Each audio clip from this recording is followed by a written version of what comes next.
This episode of the One Piece Podcast is brought to you by Kolektakon. Go to kolektakon.com/One Piece to get some of the latest POP figures for an amazing price.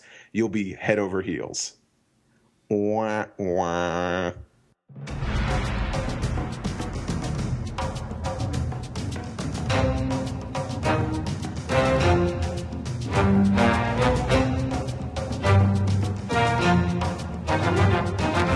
This is the unofficial One Piece Podcast, episode 313 for the week of Monday, April 14th, 2014. My name is Zach. And my name is Ed. And my name is Steve. And today we have only one very special guest on today. And of course, that is Stephen Paul. Hey, Stephen. That is me. What's up, guys? Not much. How's it been going, Stephen? It's been exciting, as you will hear in the manga recap, but it's not going to be that much manga to talk about for the next little stretch. Do you want to talk a little bit about what's to come? We'll talk about it again in the manga, but yeah, for those listening now. Yes, well, the schedule as far as One Piece goes, it will be off next week, and the following issue, which it will be back, is going to be the Golden Week double combined issue, I should say, and therefore there will be no chapter after that one. So we're only going to have one chapter over the next 3 weeks. So yeah, we're going to have to pick up the slack with other stuff. We're going to announce what we're going to be doing at the end of the manga recap and probably again at the end of the episode, so keep an ear out. Lots of cool little stuff that we're going to be doing down the pike. If you have ideas, though, of stuff you'd like to see from us in the coming break, since apparently there are a lot of them coming up, please let us know. Tweet them, email them, Facebook them. You know how to contact us. On today's episode, we also have Viruul, who did a One Piece collaboration. Steve, you want to tell people a little bit about what it's all about, the One Piece collaboration? Well, Viruul, pretty much what he did was he created a giant Google Doc of every major One Piece character. And he's like, hey, it's a big collaboration. Claim a character and draw them, and then I'll put it all together in one big thing. And it's really hit it big. And there's a ton of One Piece characters, and most of them are taken. So that says a lot about how cool this little thing is. And we'll go into depth in that a little bit later when we have him on. But it was fun talking with him. And if you have the AAC feed, you'll also be able to see some of his favorite entries so far, or some of the ones he chose that stood out to him. Mm-hmm. I don't know if they're his favorite. I might be putting words in his mouth. But it's pretty great. And we'll talk a little bit more about that toward the end of the episode. Steve, you're also going to be at some conventions coming up. For the One Piece Podcast, I think you have at least one panel coming up, right? I do. I will be representing the One Piece Podcast at Anime Central. That's next month, May. I think it's the last week, right? Or no? No, it's not. I don't know. I'm sorry. I think I might be mixed up with last year's dates. So it is, May 16th through the 18th. Cool. I think other than that, we have a manga recap this week. Really good chapter. A mini piece together. We'll talk a little bit. Well, we're going to, listen to it. You'll find out why. And we have an anime recap and a Toonami recap. So why don't we get on with the show? You guys ready? Mm-hmm. Mm-hmm.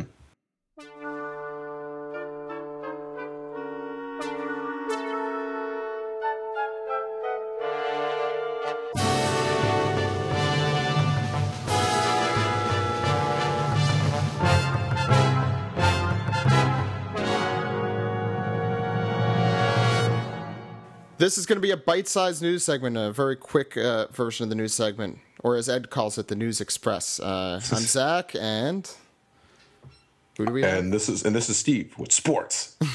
Steve, how has the One Piece baseball game been doing? I don't know. I never played that game. It was for the Game Boy Advance. Did that really exist? Yes. Oh, really? Wow. Okay, that was lucky. So first, check out our website for some pretty cool news, including upcoming One Piece episode titles, information on the OnePiece.com editions, or as William is calling it, Gear Second for the OnePiece.com website. A really cool thing, Escape from Impel Down, which is a Japan they do this Impel Down game type thing. Read more about it on the website. There's a really cool poster that comes with it. I'm terrible at describing things, so I apologize if that hasn't been obvious in the past. We also have some other news from around the internet, including the fact that there's going to be a One Piece Music Symphony on tour in Paris. There'll also be one in Tokyo, including Kohei Tanaka, and I believe it's what's the other one's name? Oh, Hamaguchi, I think is the other. I'm probably messing the person up, but it's definitely Kohei Tanaka will be there.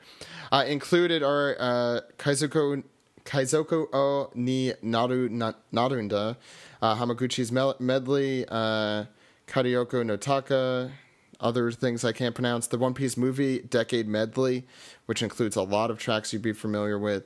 Ogan to Odin, which is the We Are piano version. Binks Sake, the Zed, a lot of the Zed melodies from that movie. We have We Are, We Go, so Hiroshi Kitadani, I believe, will be there as well. Family, so there you go, Steve. Greg's favorite. Plus many, many others. So it's really cool that they're putting that together. And in Paris, lucky bastards. The Frenchman. But don't worry, Americans are getting unlucky because we'll mention a little bit more about this later on. One Piece is moving from 1 a.m. to 1:30 on Toonami. I love how you just talked about that like it was great news. Like, don't worry, One Piece fans in America are having it worse. So yeah, that is happening. That's due to the premiere of Attack on Titan and the move for Space Dandy from 11:30 to 12:30. We'll talk a little bit more about that in the Toonami recap segment. But don't worry, the simulcast is still at the same time. Yeah, and to go back, sorry for the concert, it will be Tanaka will also be playing at another joint concert with Hiroshi Kitadani in Tokyo. That's on April 20th. It's called Brass Up ZZ. I don't know, however you pronounce it. That is, tickets are on sale now for around $50 to $84. Check out ANN for more info on that. Universal Studios Japan is also heating up. There is an Ace Luffy show. For more information about that, you could always check out USJ on USJ's website. But believe that's it. I also want to mention on this segment that we did an interview with Patrick Seitz. It is online now. Mm-hmm. So definitely check it out. It's not on our YouTube channel. It's on... Well, we did a coin toss. This is how we did it. I don't believe that Jose actually tossed a coin. I think he just put it on his YouTube channel, obviously. But he did cookies. He did edit it, and he put it all together, and we love it, and we touch other people's shoulders during it. So that's an important fact. It's probably, I think we said it last time, it's probably one of our favorite interviews we've ever done. It's a little short, but it's really great. And I hope you guys enjoy it too.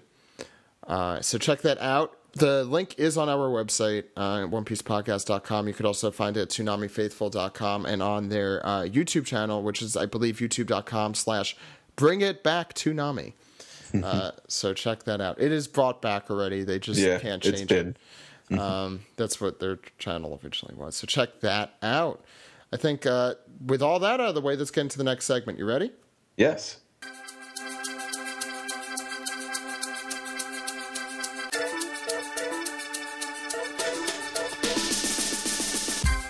This is the Toonami recap for episode 249, Spandam Scheme, the day the train shook. Before we get into this episode, Ed, we have the mixed news that One Piece, and I don't know if we probably mentioned this earlier, but One Piece is moving to 1:30 a.m. starting May 3rd. That's in 2 weeks. Boo! Big time boo. Yeah, how do you guys feel about this? That's not cool. You're setting us up to fail. It's disappointing. I knew it would happen eventually. Fortunately, Attack on Titan is... when does Bleach end? October. I feel like Bleach will end and we'll just get Bleach reruns. I fucking hope not. We all hope not. A lot of people were complaining that the reason it was getting bumped back is because there were Space Dandy reruns. Yeah, that's... That's safe to say. I think they want to hold on to Space Dandy. They want to keep it on the air because it will be back in July, and it did very well. So I'm pretty sure. I think that's the reason Attack on Titan is airing at 11:30 is because of how well. How well it did. It just sucks. I wish Adult Swim would just let us get that 11 o'clock slots so we don't start at a weird half hour. Well, why don't we get into some ratings? Because they were really good last week, which just makes it even sadder that... Good. And this was the first flashback episode, right? This is the first flashback episode, the one with Terry, Dodie, and... J. Michael... No. Wrong intro. Yeah, that's... So One Piece got 1,062,000 with a 0.8 household rating. Really good stuff. Wooty woot. It beat out obviously everything thereafter, and only I think around 100, a little less than 100,000 less than Shippuden. Shippuden, however the hell you pronounce it. Soul Eater last year got, at 1 a.m., a 756,000 and a 0.7 household rating, so huge improvement. Wow. So, yeah, One Piece did a lot better than Soul Eater last year. And quickly, trending, what is it? No shows, 1 to 5 shows trended, but none of the main shows trended, except for Space Dandy. Spandam did trend at number 8 for One Piece. Come on, Gusto. All right. Way to go, Spandam. Was really trying to get Gusto to trend, and I think it must have been close because my entire timeline was filled with Gusto. Next week, last chance. We only have one more chance to do this, so let's do that next week. Mobile app, no trends for One Piece, but it wasn't a very good night for trending, so considering, I think that's pretty decent. So why don't we get into the episode, Ed? Okay. Before in the cold open, we hear Luffy is stuck in something again, and he says, "Not again," and I agree. And Zoro bound to get stuck in something. I hope that's not a huge spoiler, but Zoro's going to get stuck in something. That's really the only significant thing that happened in the cold open, I think. Yeah. Mm-hmm. Yeah. We start. I did like Jose did tweet this, and if you're a manga fan, you could laugh because he kind of pulls a Colleen Clinkenbeard. Fucking walls. Is there a guy with a wall fruit? That's the end of the Straw Hats right there. Okay, keep going. Thank you, Jose. So Lucci, we start the episode in the underground headquarters of Tom's workers, where Frankie and Usopp are being confronted by CP9, and Lucci digs the knife on Frankie a little deeper, just sort of talking about his history and whatnot. He knows what he's doing there. It's also like really hard to watch this flashback knowing what's coming still. I do want to mention, I think we touched on this, Steve. I really do, and I haven't had a chance to hear it yet, but Patrick Seitz does a really good job as Teenage Frankie. Like, I think he's not nearly as gruff. It's completely different, yeah. I'll just say this right now. I think the one thing I love about this episode over anything else is Patrick Seitz as Teenage Frankie, because holy shit. And I'm sorry to use curse words, but that's just the way I feel.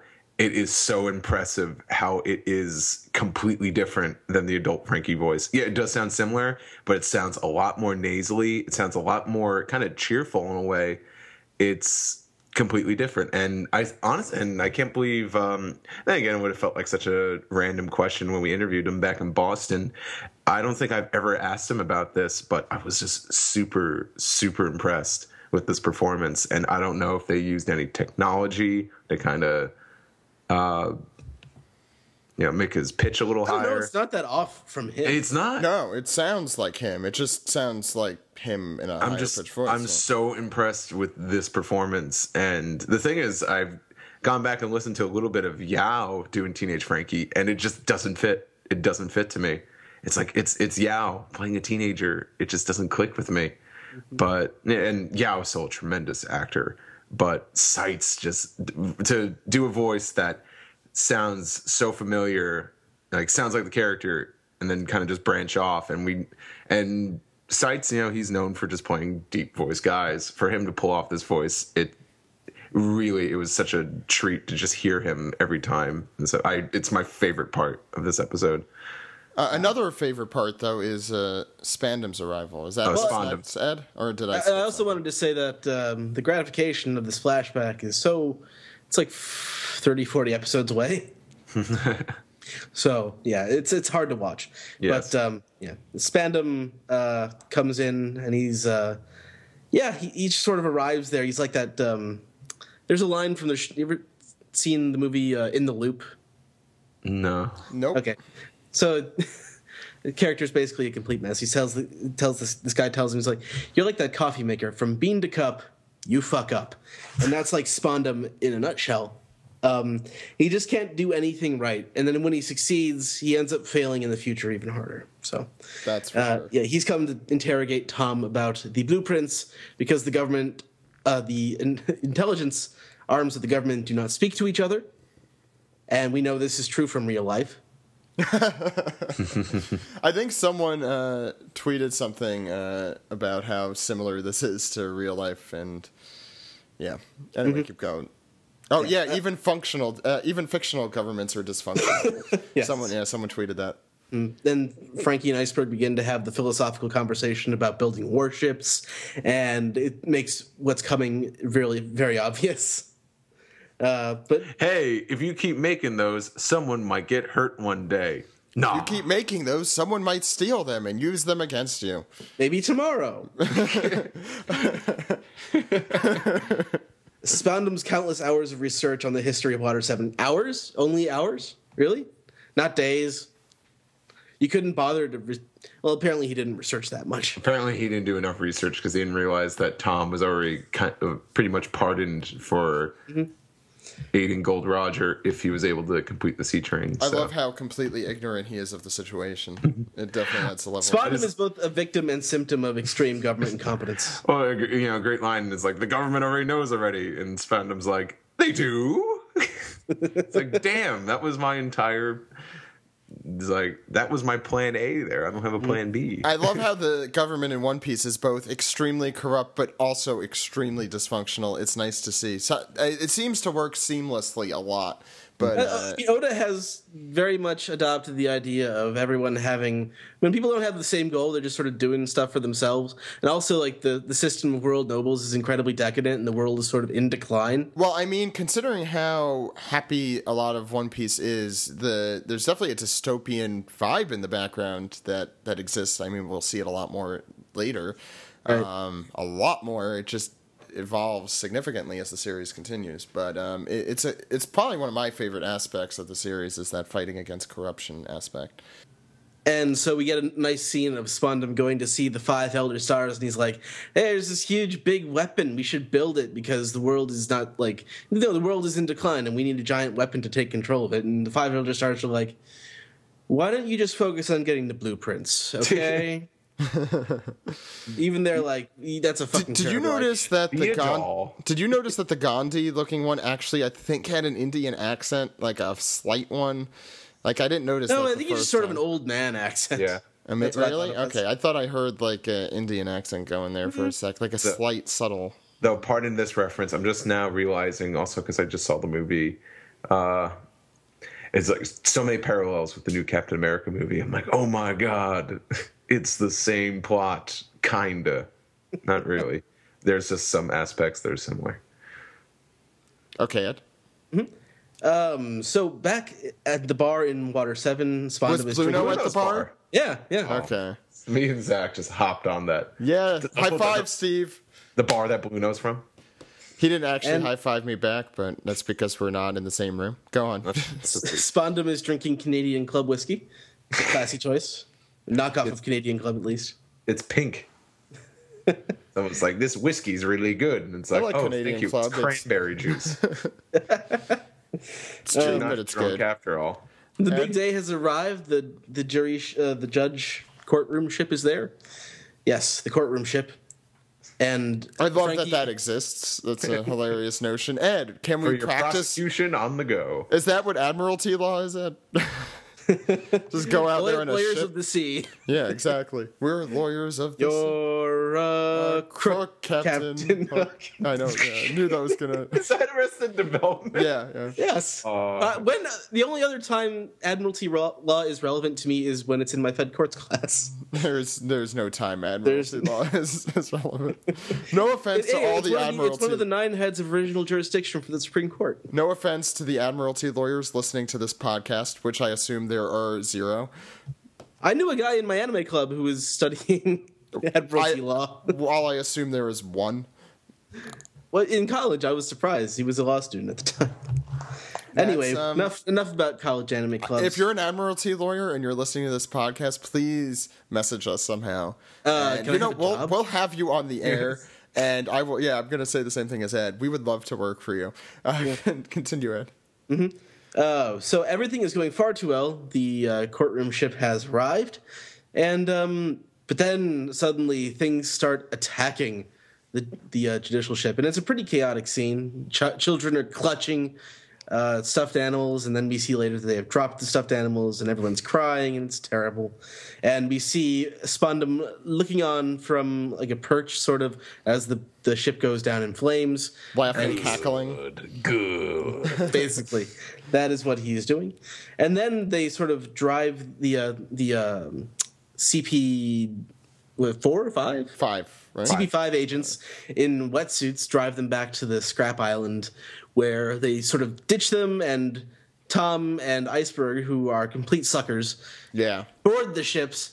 And it would be bad enough if like people saw them just on the ships, but no, they have to get bombed by the other 2 ships that were still seemed like That's the thing, like, but... they could have just like took pictures of them, been like, look.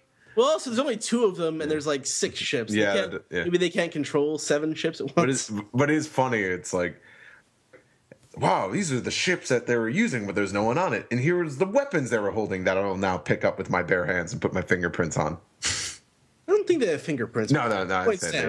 Yes, I'm just making like a joke. Mm-hmm. Like a joke. So, okay. Frankie just sort of starts to lose his mind. He was really so naive. He was so naive to Mm-hmm. Well, he wasn't really thinking about it. Well, he's a kid. Iceberg was right the entire time. I really like Iceberg's quote. And actually, Frankie's not a kid. Well, he's a younger. I think he's 20. Not at this point. Because I think he was 12 in the first flashback, and then this. Well, he was 36 before the time skip, and how many years ago was this?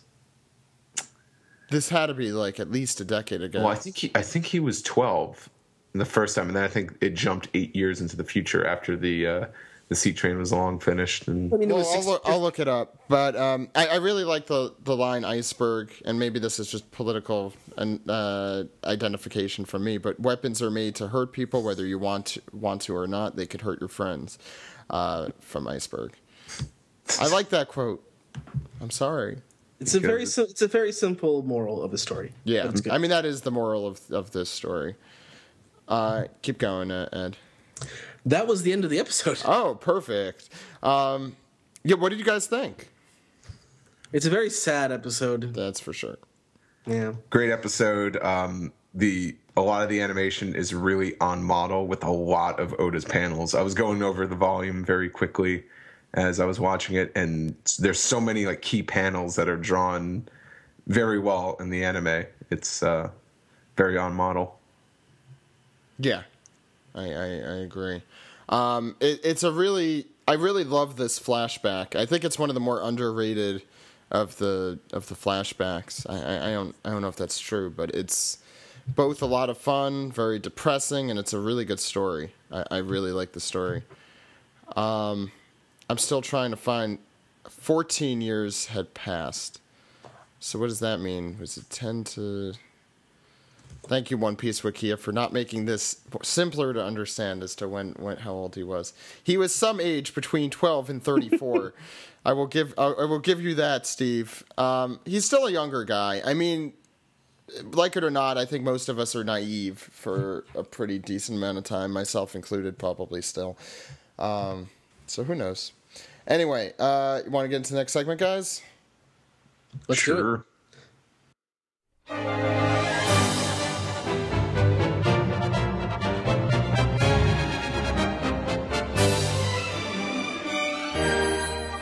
This is the anime recap for episode 640. Explore Fairies Island, Green Bit. So, it's a good episode this week, I thought. Yeah. We sort of start right at the beginning, and Sanji just not having any luck with women. Although that carries over from last week too. So, yeah, I think that was a carryover there.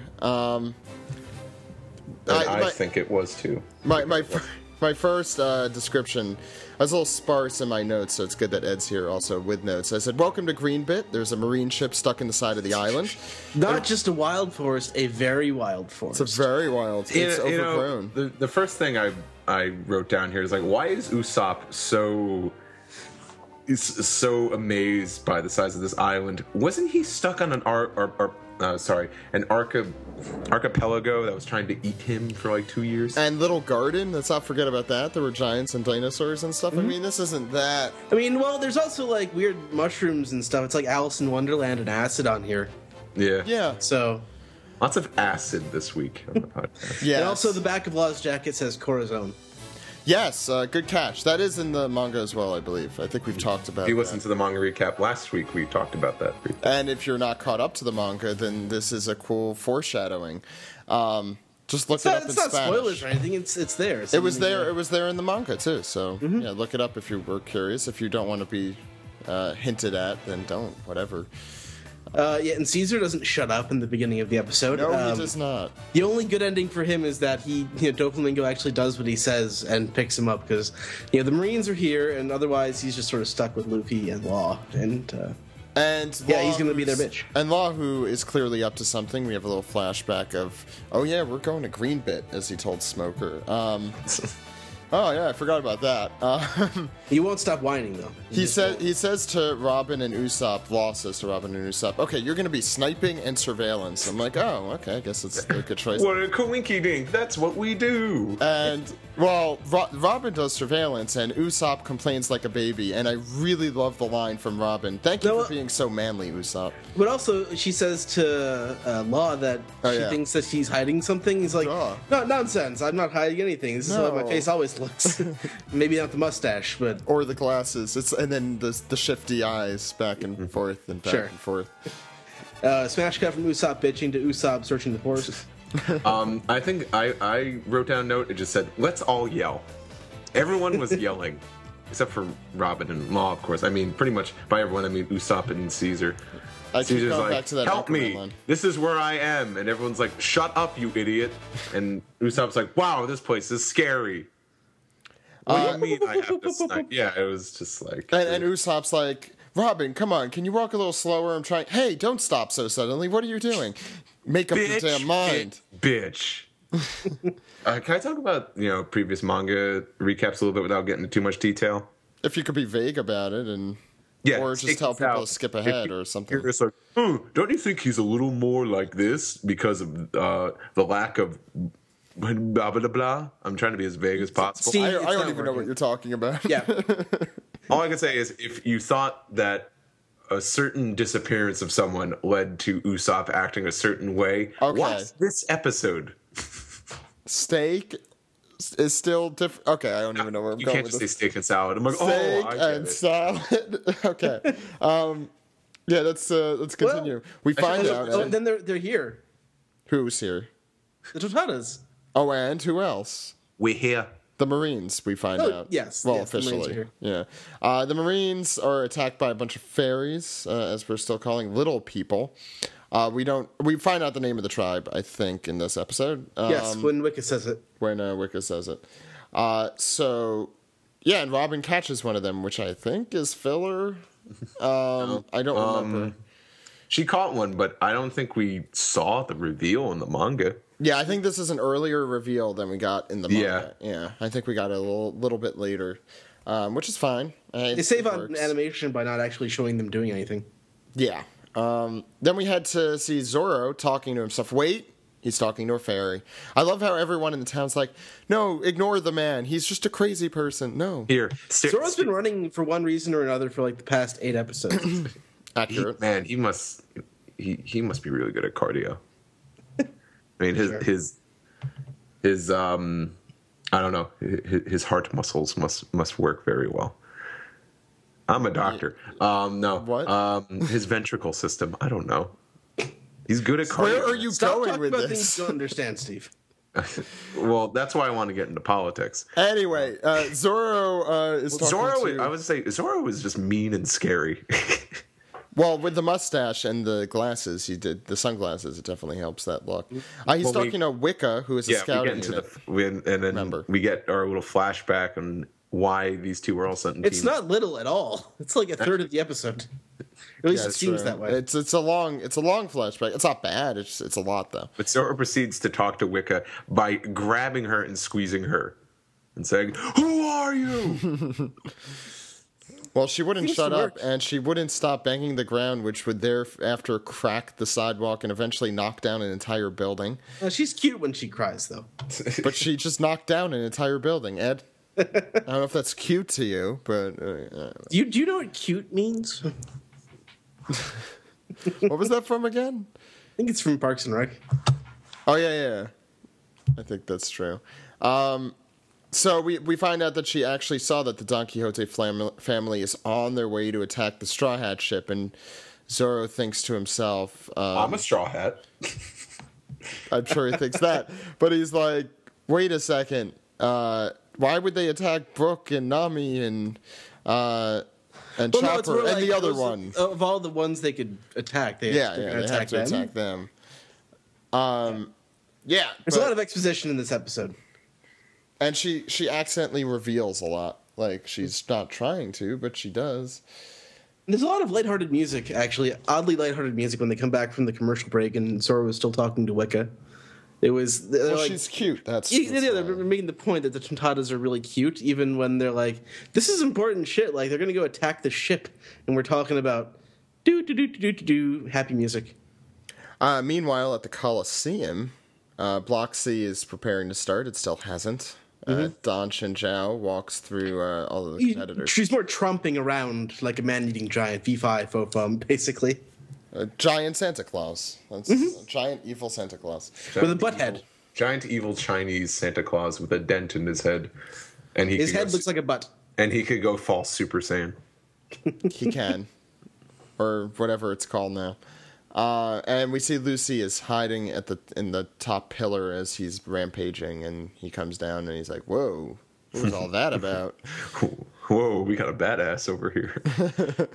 And the final scene. Then we go to Violet, and who's taunting Sanji viciously, and the animators have, I'd say, like added an extra 50% onto her breasts. Yeah, it's didn't look little good to much. begin with. No, I need to delete my notes off my computer because this is what I wrote. I said, "Oh boy, the size of her tits."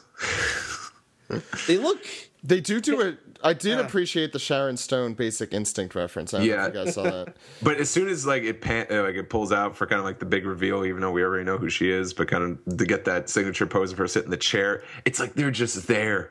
It's like there's no gravity. Exactly. They're just like, it's just like two melons just duct taped to someone's torso. It's the first time I kind of scoured the internet in a while looking for comments on this episode. I don't really even know why I did it, but I did. And the only thing, it's like, this was a terrible episode. Her boobs were really way too big, and that was the reason. I mean, I thought overall the episode was pretty good. We're not getting into...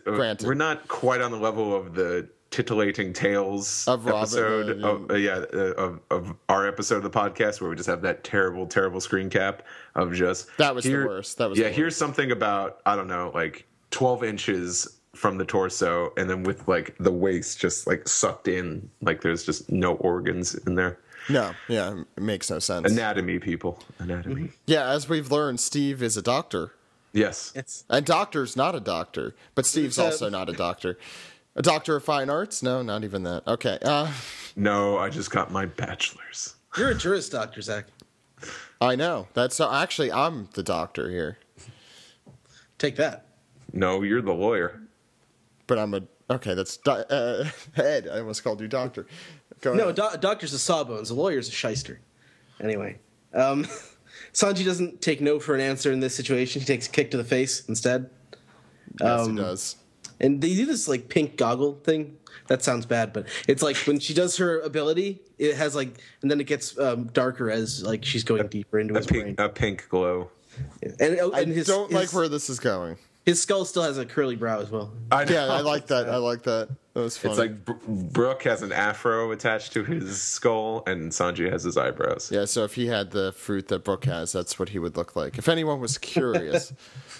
And then we get a total like psychedelic freak out going on. Like Sanji, like they even use like tie-dye coloring, and it looks weird. I liked it. Yeah.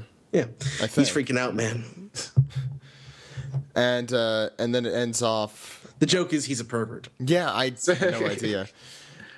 And he picked the wrong straw hat. And he explains, "I believe you because I believe in women's tears." Yeah. That's the thing about Sanji. We go from super perverted, like lighthearted stuff to like, I believe in a woman's tears, and then she starts crying, and it's obvious she has tragic backstory, Chivalrous, like everyone else in this story. Sanji's very chivalrous. I feel like he's also kind of lucky because couldn't like any woman have done this, and they could be lying. It's like, nope, I'm just an assassin. Blam, dead. And so ends the sad tale of Sanji post Enies lobby. Sanji is very lucky. Yes. But we did get a good classical guitar number to end the episode. I did like that. The music I still am a big fan of in this arc, so I'll say that. This episode, I think I liked it more because we traveled to different scenes, and I always appreciate.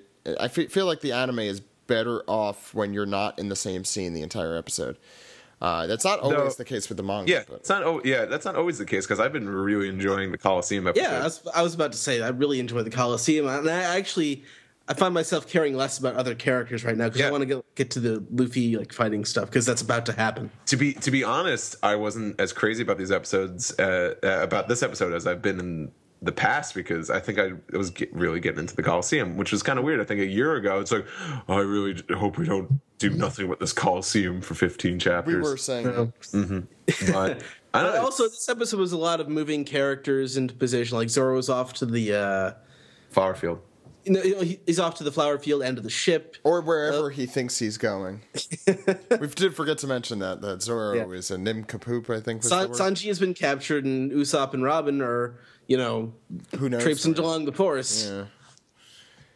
I thought it was a pretty good episode. I mean, the best is yet to come. Obviously, I think everyone could figure that out, whether or not they've seen it or read it. But I think they're doing an okay job. It's Toy, so maybe the expectations aren't... Well, geez, Zach, tell us what you really feel. Yeah. No, you don't want to hear that. All right, let's go to the next segment then. Yeah, let's do that. Today's episode of the Unofficial One Piece Podcast is sponsored by Kolektakon. Find your Mega House One Piece merchandise at kolektakon.com/One Piece. Hey, there's a new figure on there, I noticed. Bellamy is up for pre-order. So Bellamy is ripped. He is juiced. Yes. He probably should take it down a notch. I'll say that. Get that tongue back in his mouth.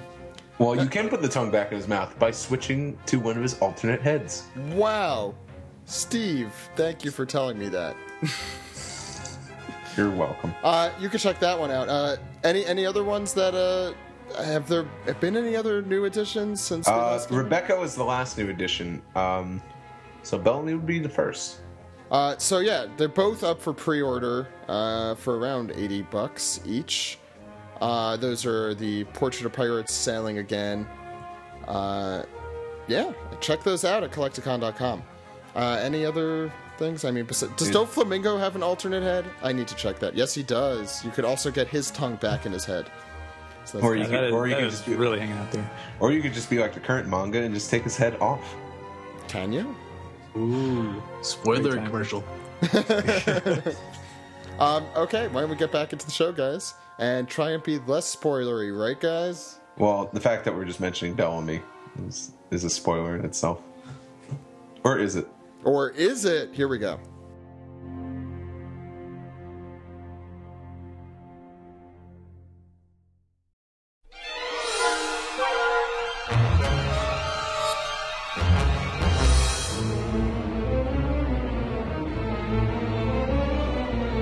This is the manga recap for chapter 744. Revolutionary Army Chief of Staff. This is Wonder who that could big be. chapter. Yeah, I have no idea. And I think we're going to have to stop calling someone something at some point in this chapter. Anyway, You don't I mean, say. so Well, I we'll can't talk- we'll talk about I it can't when we call get to it. Dellinger the best new character anymore. no, you can't. I'm sorry. Let's start out with this cover page, which I actually really like a lot, Ed. Okay, well, we have Kuzan and his pet penguin / mode of transportation, Camel, eating shaved ice and getting a brain freeze. It's ironic because, Kuzan has ice powers and he's a penguin. They're used to the cold. They shouldn't be getting brain freezes. It's crazy. Steven, is this the first time we've heard this penguin's name? I don't remember if he actually used it in the manga or if it was just a Might have been a data book, Deep Blue. yeah, one of those Greg would things. know. This does make me wonder if people are writing in because we haven't done the piece together, right? And so it makes me wonder if people are writing in saying, well, since the requests are usually just for the Straw Hats, what does this mean, Kuzan? Is he an honorary Straw Hat? We don't say anything till he's in a color spread. That's true. That's true. And it's requested by Love One Piece from Hiroshima. I feel like I recognize that pen name from somewhere, but I might be making that up. Well, it does have One Piece in it. Maybe that's what's Oh, struck. that's what it is. No, I don't know. I do like it's a fun little spread though. I like both these characters. I don't know why I like one of them, but I like both of them. Anything else you guys have about Kuzan and the camel? But the camel being the penguin? It's cute. Ed, this is a really great first page to start on. What's happening? You don't say. The ring is literally destroyed. So Literally? the water level is falling too. Wonder why that is. As Gyatz yells, "Everyone evacuate! The Coliseum is unsafe." You don't say. Really? Been condemned. Thank you, Gyatz, of course, always helping with that kind of situation. And all the contestants are struggling. Burgess goes irk, and Rebecca is choking Bartolomeo, and Diamante's like, "My powers." That prize wasn't actually meant to be given away. Shocking. I love that line, though. I thought we'd be duped, but it's on the spread, so I'll say I thought it was gonna be like, oh wait, the devil fruit's not in here at all. Where is it, Diamante? He's like, wouldn't you want to find out? So he runs away. But no, the devil fruit's right there. If you're not supposed to give it away, why did you actually put it in the... Okay. Why would you put it in the chest attached to a dangerous fighting fish in the first place? You morons. Doflamingo thinks he's so smart. Hey, I got an idea. Why don't we say, the winner gets the devil fruit and we'll have it in a treasure chest and attach it to a fighting fish, but they're not really going to get it. Excuse me, Doflamingo? What's stopping them from just taking it? It'll be the sharks with the laser beams on there. We can get the sharks. So we see Lucy sort of diving towards the big fish with the chest on its back. He pulls it apart with hockey, and there's a really cool middle panel there with him like spreading his arms, and the devil fruit appears in front of his face. And Gyatz, who is that saying that I'm the winner? No, that's Mr. Cravat. Yeah.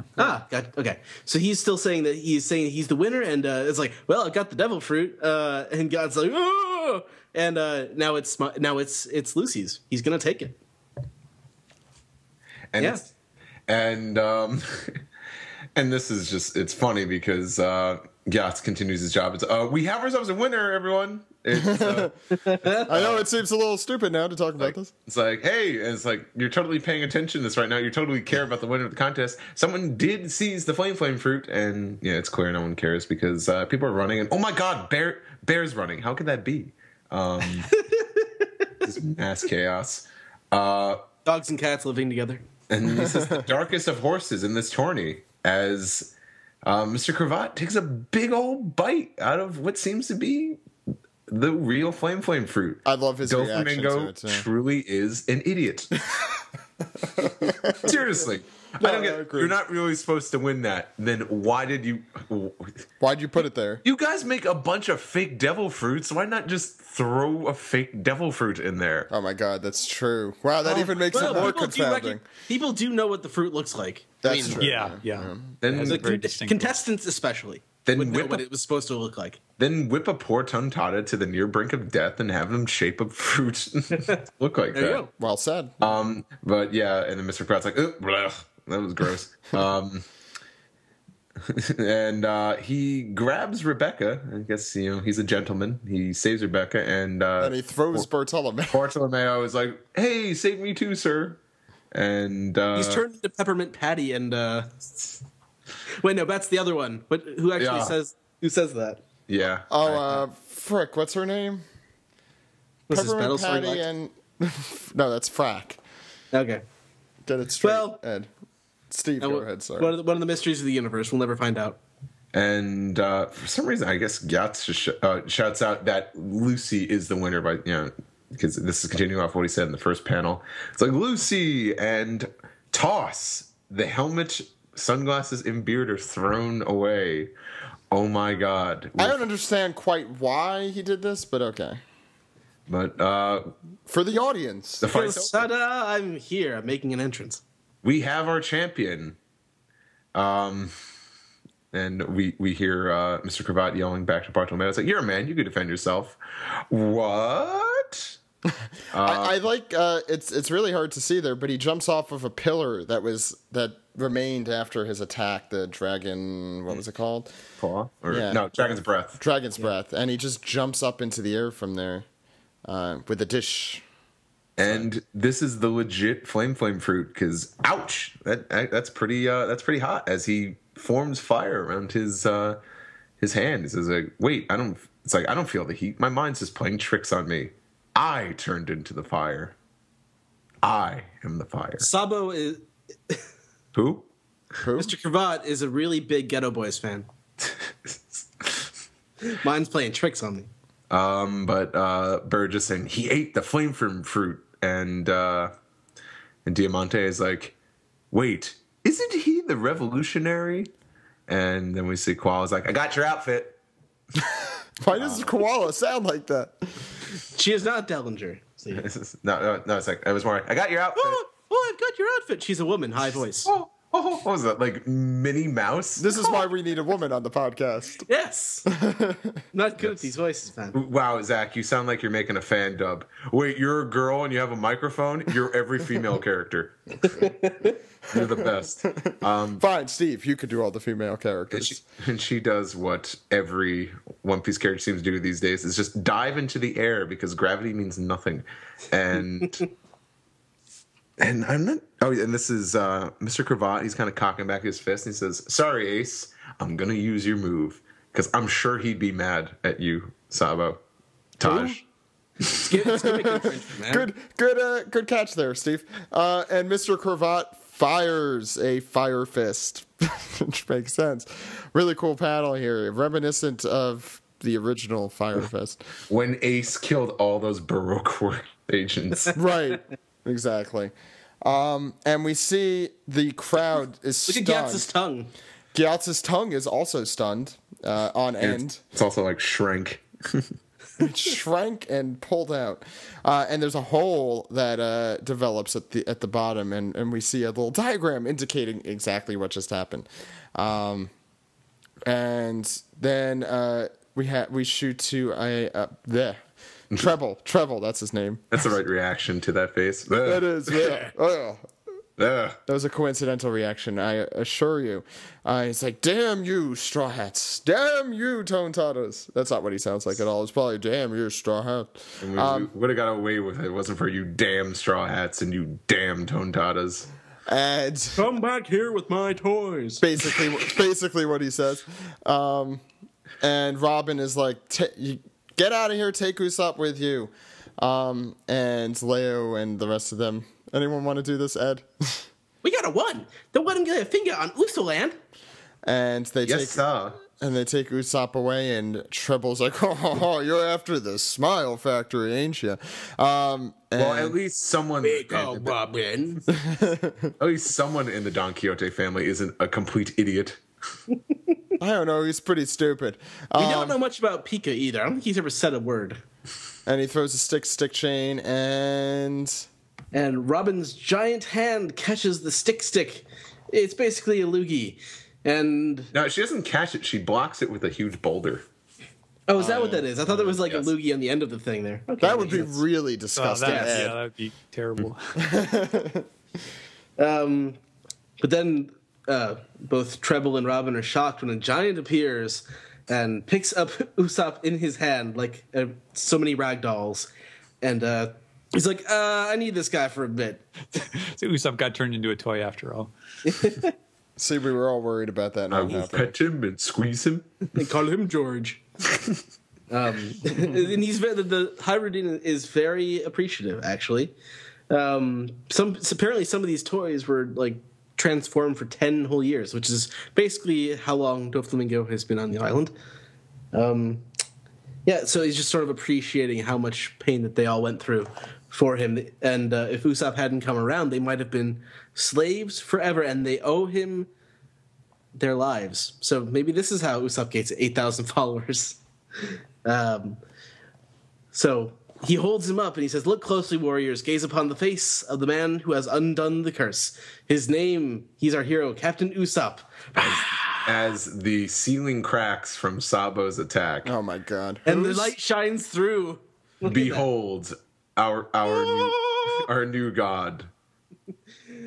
Our sop is an awesome sop. He reigns. He doesn't even need wax muscles. It's a Simpsons reference. But you didn't see that one coming. He was sent from above. We go to the next page. Look at that. It's such an awesome page, though. Look at that. Yeah. Oh, God. Well, it gets better, Steven. And we can see here in this first panel just all the destruction behind Rafiki.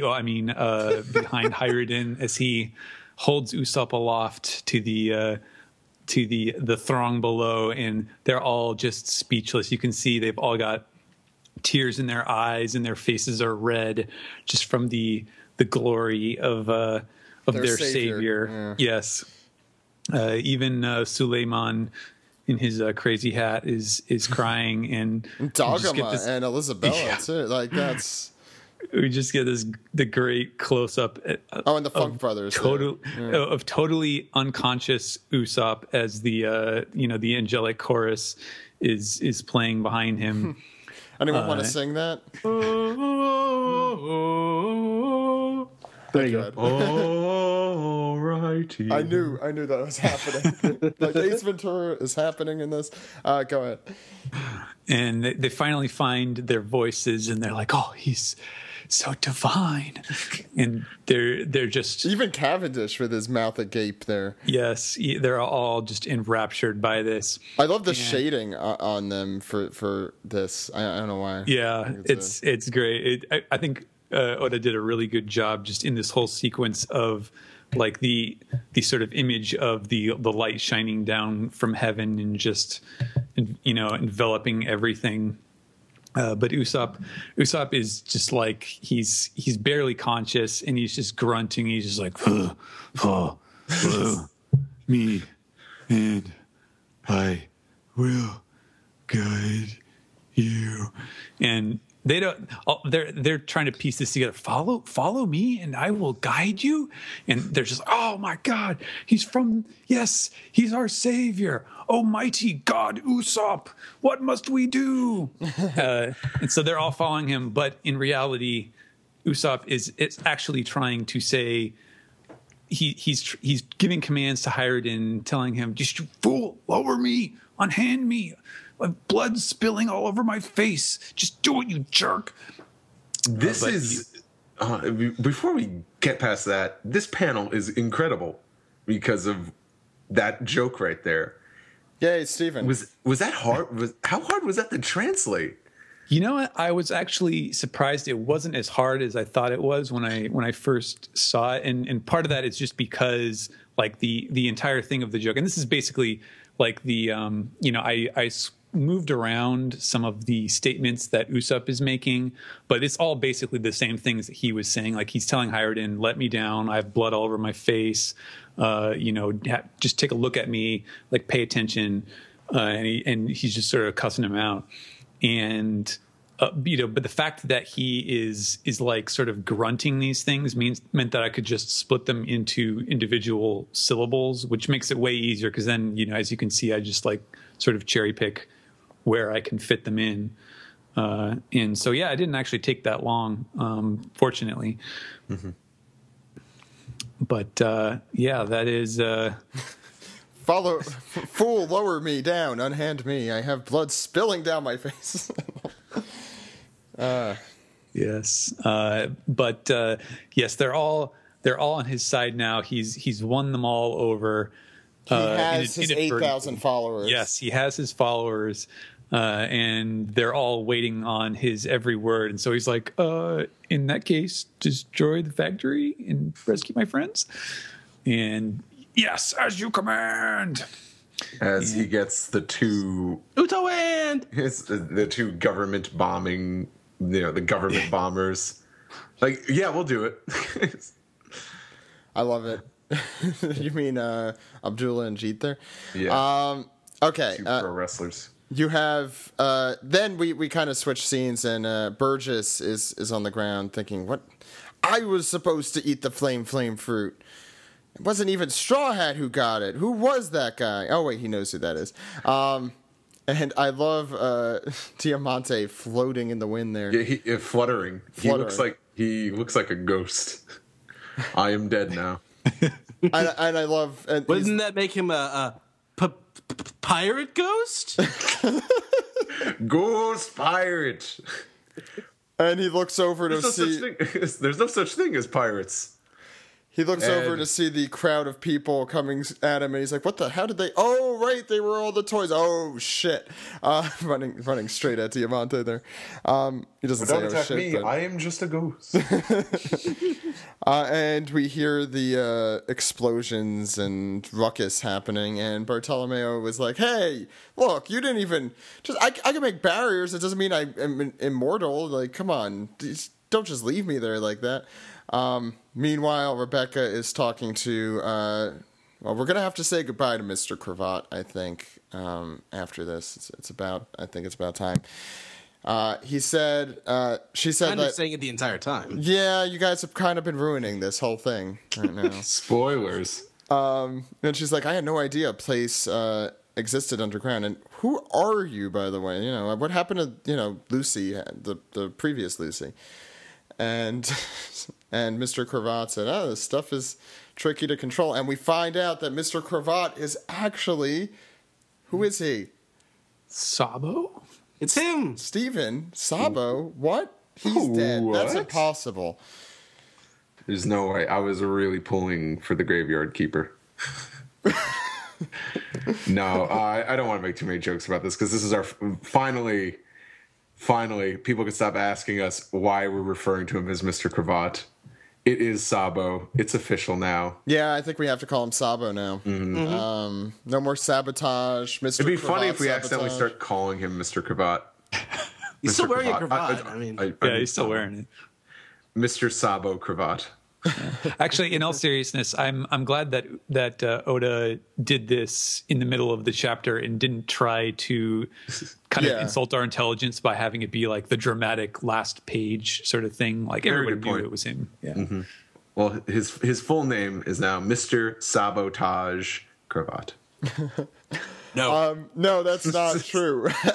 So Sabo says the first Lucy, he was a 400 million berry man. He's going to be the king of the pirates. His name was Straw Hat Luffy. And Rebecca is taken aback. What? You're pirates? He was a pirate? And he also says that he was his little brother. And he introduces himself as one of the members of the Revolutionary Army. Oda explains that he is the chief of staff of the Revolutionary Army. And we also have an Oda box for Hack, which I know everyone was very much looking forward to his role. He is a soldier of the Revolutionary Army. You don't say. And and Sabo ends that panel saying, "Luffy's a good guy. He hasn't changed a bit since they were kids." He fights monsters and he doesn't afraid of anything. And we see Koala holding the top hat, which we see a little bit on the next page as well. Still got the goggles, too. Still got the goggles around his neck. Still got the pipe, too. You think he'd upgrade his weapon, but nah, man, I like a cold, brutal steel pipe. So he did not have the eye patch. No, he's not an eye patch character. No. Even though he's got that thing on his face. Yeah, we assume that's from the celestial dragon explosion thing that happened when he was a kid. I thought it was damage from a curling iron. It's very specific. Curling iron. No, yeah. His hair is a little curly, I guess. Maybe. It's more wavy. Wavy, yeah, that's true. His hair looks like shit. I'm just going to say it. It doesn't look good. So you're saying he should probably do something with his hair. You see, Ed got a haircut today, so he is very excited to talk about why his hair is better than Sabo's. His hair kind of looks like Spandam's hair. It's not good. I was His just thinking hair about looks it. fine. I think his hair looks like of that 18th century look. Do you know what I mean? Maybe. Well, that's what his whole style looks like. Well, if we want to debate this on that one cover page where Oda did draw Luffy, Ace, and Sabo before the time skip, his hair didn't seem to be that lengthy, so maybe it was shorter before the time skip, kind of more reminiscent to how his hair looked when he was a kid. We also see he puts his gloves back on. We had a debate about this. He did have gloves. Yeah, volume 73, I think it was. Actually, that was one of the corrections. They actually added the glove. Oh, okay. Yeah. Interesting. Thus ends another hockey debate. Okay, I think we can move on to the next page. Stephen. Yes, and Rebecca is wondering what the revolutionaries are doing here. And Sabo explains that, the weapons that are leaving this underground port here they're being sold to aid wars all around the world, and we're here to put a stop to that. I like how Koala, Sabo kind of bows and Koala puts his hat back on his head and it's like, "Thank you, my dear." There's something going on there. They're wearing matching clothes. Both have cravats. Oh my God! It might be his unit, but Maybe. You are shipping, Ed. You have to wear goggles. Yeah, he's thinking about Sabo's unit. All right. That wouldn't be a bad ship. Your voice got really high just then. I'm okay with that. It's the Jerry Seinfeld thing. I think that's okay. But I don't want to be a pirate. Go ahead. That's apropos here. There'll be one day where we could use that quote appropriately. That's somewhat apropos. I think that was today, actually. Yeah. So Koala explains that they actually have sent soldiers to this country on many occasions, but they always wound up turned into toys, and thus they sort of lost their lead, and they were not able to expose the black market going on here until now. And meanwhile, we see some nameless Doflamingo guards watching this meeting with apprehension, like, oh, this is bad. And they recognize Sabo. He is not only he's the chief of staff. That is the number 2 position in the Revolutionary Army. How could nepotism? Yeah, I guess so. But I mean, wow. I honestly, before when Sabo was introduced to this arc, I thought, oh well, he'll be like Kobe, he'll be up and coming. He's like rising through the ranks. But I mean, Ace was a 2nd Division commander 2 years ago. So if he was just as strong as he was one fight. They used to fight each other and they had the rankings. Yeah, Sabo used to win, right? Yeah, he was 1 fight behind Ace all the time. So they were just as strong as each other as kids. So I'm not entirely surprised that he would be so high up, 2 years after the war, when Ace was that strong 2 years ago. Also, when you think about it, Dragons lost both Ivankov and Kuma. So, well, we don't know if he's lost Ivankov at this point because Ivankov's kind of back. Well, but Ivankov's been on back on his own home island. So yeah. And then before that, he was in jail too. Yeah, so he also. Sabo. I want to ask Steven this while we're talking about this. I know chief of staff in American politics, for example, more means the right hand man of the president or right hand woman, not necessarily number 2 like Biden. In as the vice president. Yeah, it's sort of tricky. Let me see if I can recall correctly. The actual term in Japanese is sambocho, which is it varies. Like, in fact, I think that in the Marines, Tsuru is the sambocho. So she would be the same position, but normally, like in terms of like looking up real life analogs, like the sambocho for like the Japanese term for sambocho would be like in terms of like the American military, that would be the chief of staff, who is like the general, who is sort of the highest rank, who reports to the president, sort of thing. So it kind of sounds like, maybe if Dragon is like if Dragon general or Dragon is the chairman. The Joint Chiefs of Staff. Yeah, that's what I was saying. Right. Yeah. Sabo wouldn't Sabo be the chairman of the Joint Chiefs of Staff? Yeah, that would probably be. And Dragon would be Obama or the president. Yes. Dragon is Obama. He's bringing change, man. So he's not Rahm Emanuel. He has all his fingers, so that's good. Sorry, it's a really obscure reference. Anyway, you could keep going, Stephen. Sorry. But Sabo discovers he has learned that the weapons are being manufactured elsewhere. Where are they coming from? And now this makes me wonder if they're just, is he literally referring to weapons, or is he referring to the smile and the artificial devil fruit? Because you could think of them as weapons in a way. It's a tool that military forces can use to gain power, but I don't know, and would be manufactured in the Smile Factory, which is not where he is right now. But at any rate, once he figures out what exactly is going on, he's got quite a valuable piece of information to bring home to Dragon. And then we move away from the Colosseum finally to the palace, where Kyros is still a badass,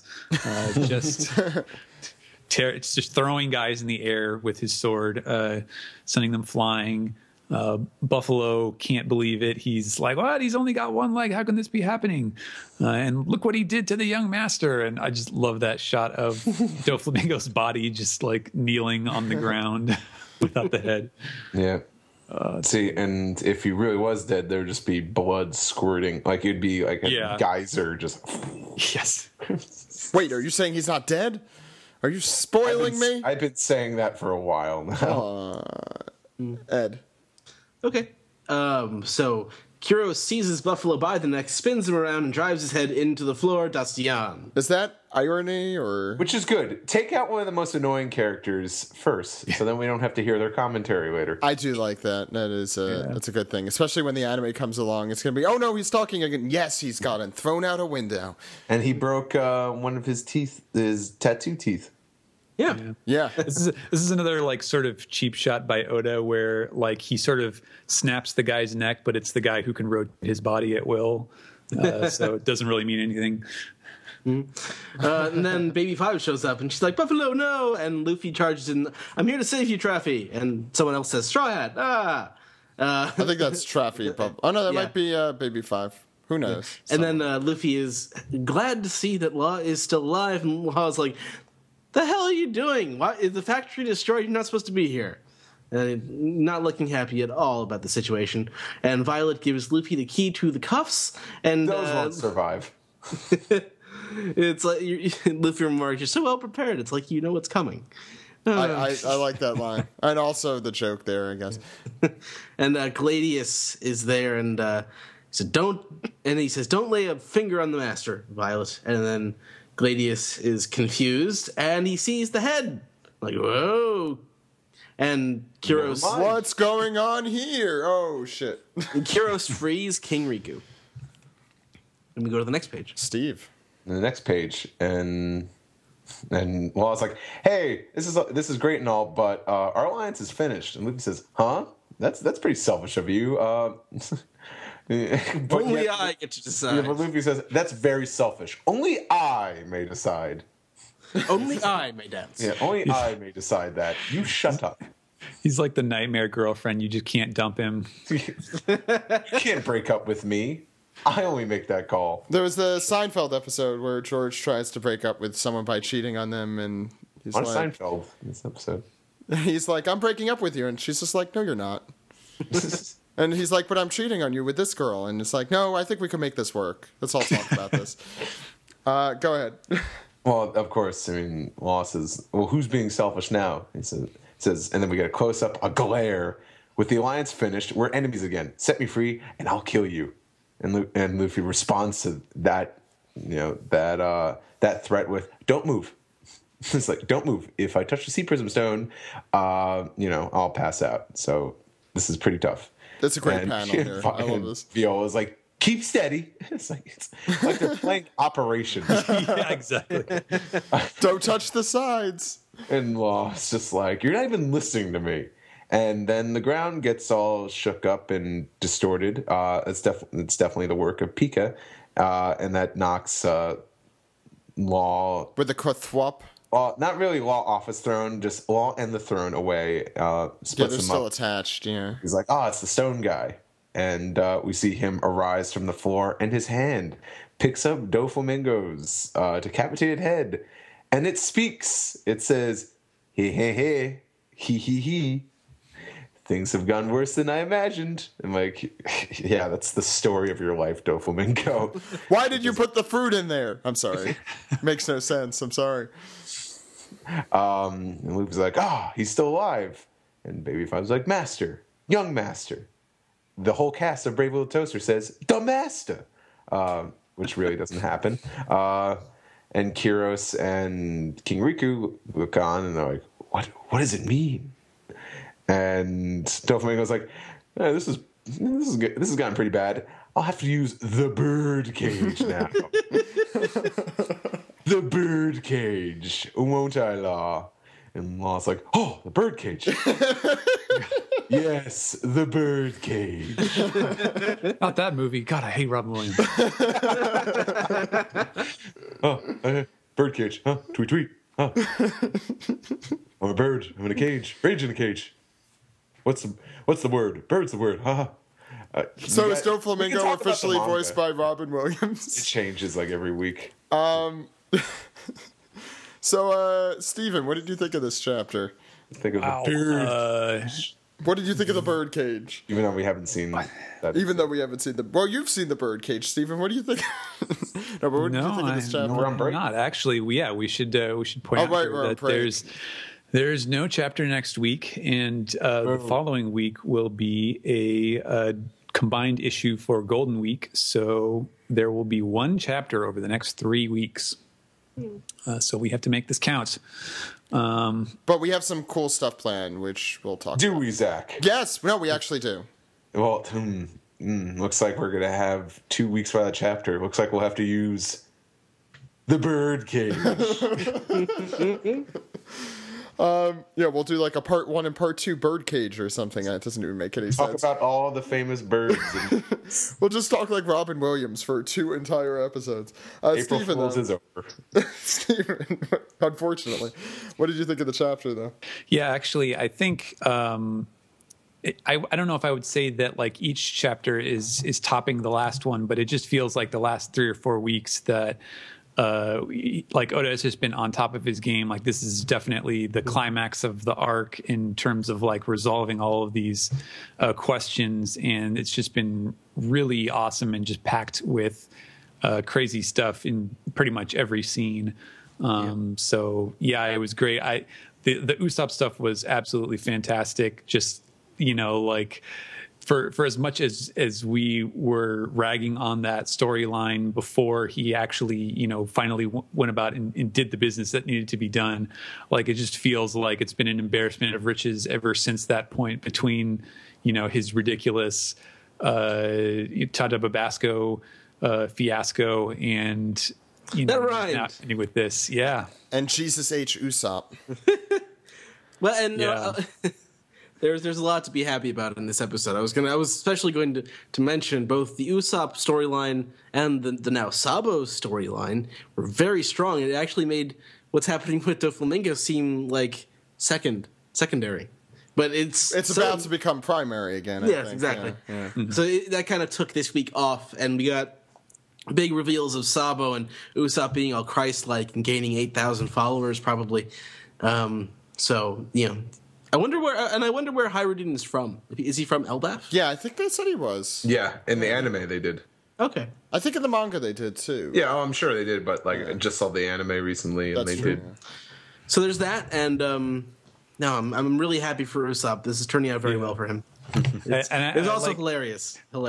Yes, I like that he seems to be, in a way, he's kind of following the buggy path of sort of failing upwards. It's like it's like he just keeps, he gets infamy for getting his ass kicked, and now they will follow him to the ends of the earth.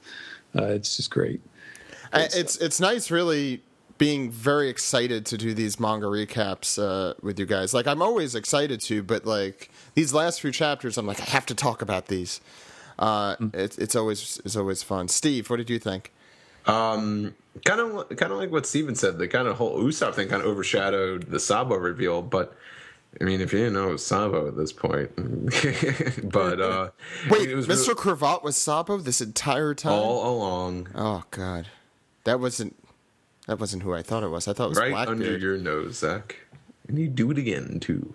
No, I mean, it was a cool reveal. It's nice to finally see Sabo's full time skip appearance. Not too intricate in the detail, which is cool. I think you'll notice that with a lot of the Straw Hats that he doesn't get too carried away with their outfits. Unlike the admirals. Well, like detail-wise.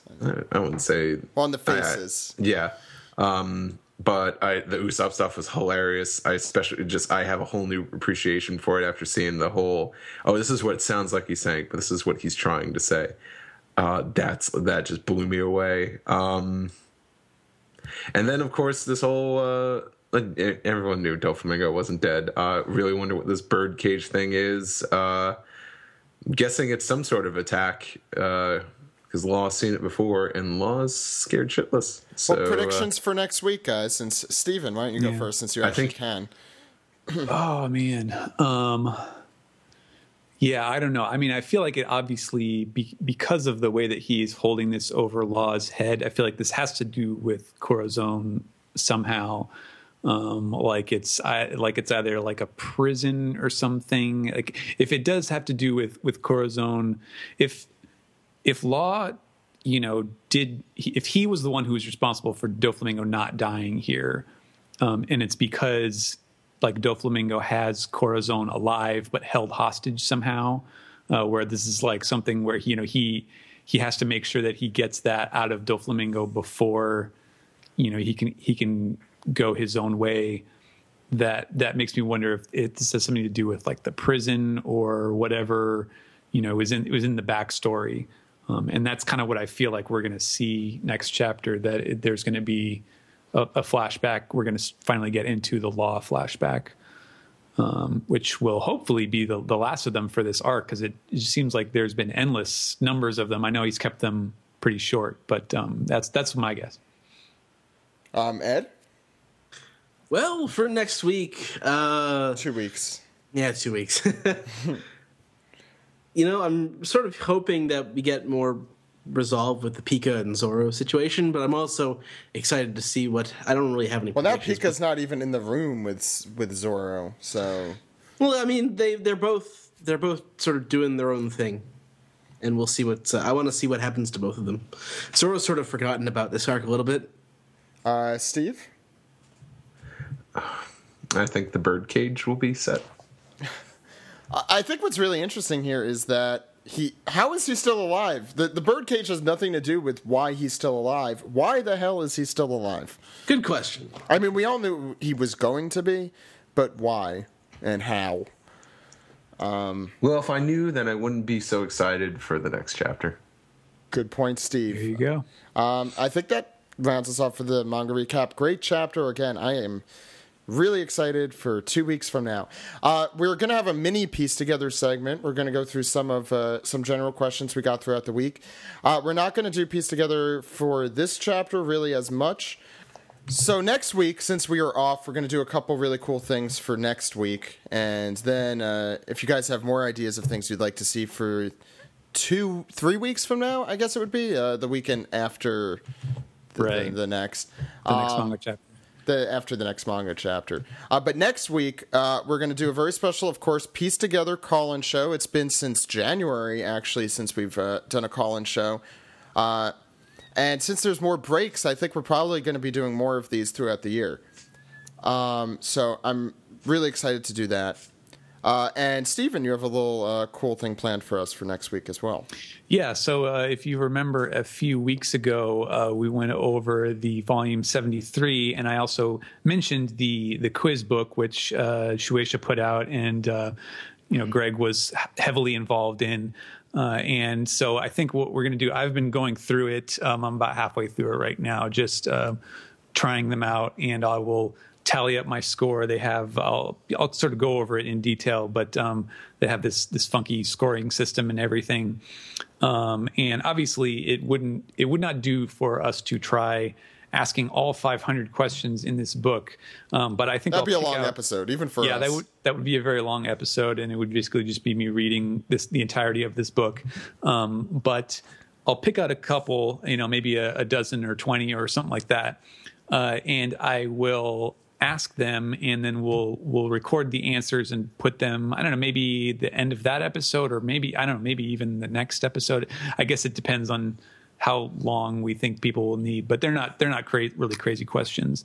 And then, you can try it out for yourself, and when we reveal the answers, you can tell us how you did. And yeah, we'll just have some fun with it. Cool. So look forward to those next week. You want to get into the next segment, guys? All right. Mm-hmm.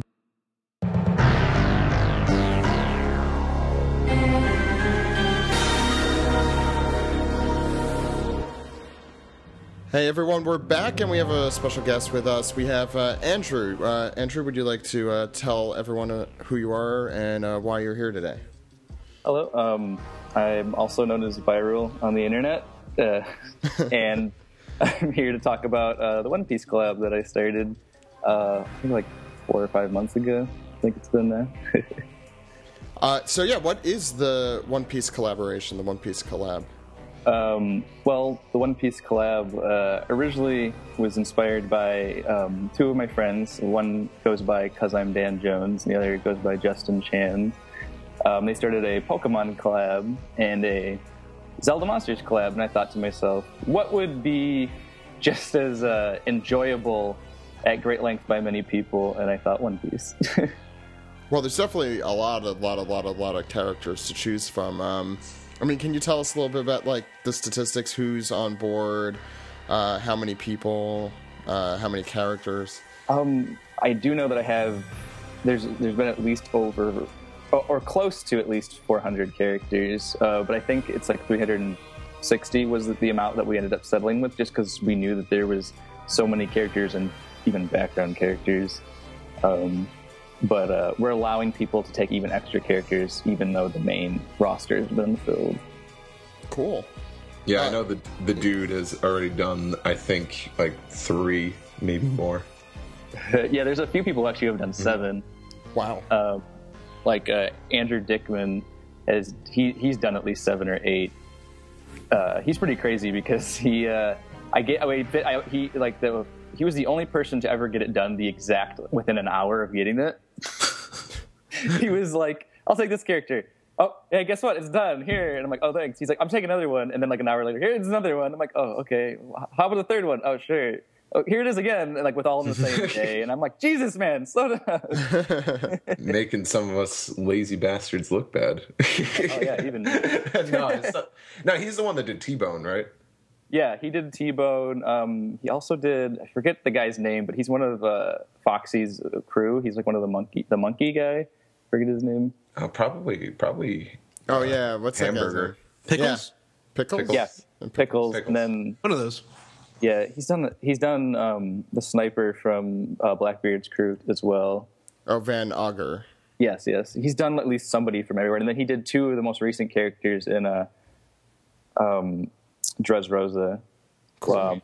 he did the king. I'm bad with these names lately. Riku? The king. No, not Riku. I did King Riku. Yeah. Right. He did the king that who has like the mega punch that like shattered like. Isabella, Yeah, he did Isabella, and then he did his little guard buddy, the guy that looks kind of like Dr. Robotnik a little bit, or Eggman. Yeah. I don't think anyone's finished Blue Gillies yet, and I'm really looking forward to that one.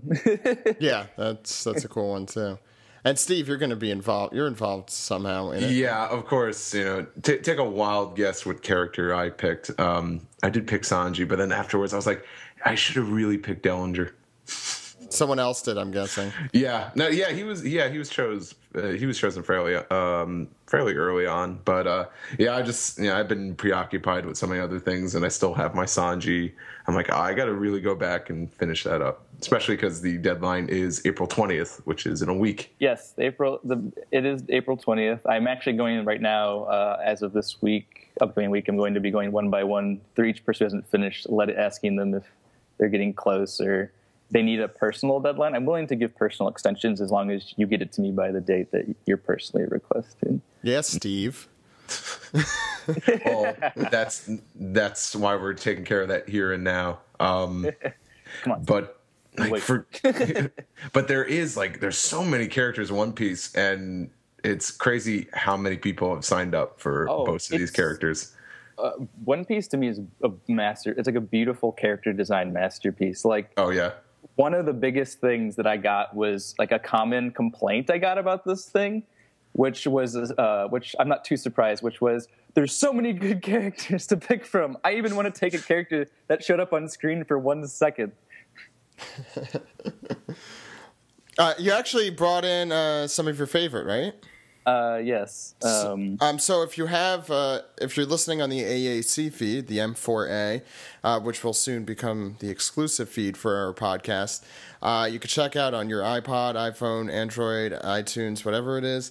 The images we're going to go through, you're going to hear this noise, and that means there's a new image that showed up. So Andrew, you want to walk us through some? Sure. I'd like to start with the Amazonian done by Grau. Graow, or 2W, 2 W's. Wow. She's a pretty cool artist. I've been briefly talking to her a little bit through Twitter, but I like her Amazonian because of it stood out to me stylistically. Mm-hmm. Yeah. It didn't take the typical. I don't want to say like I hate generalizing styles like between anime or manga, but.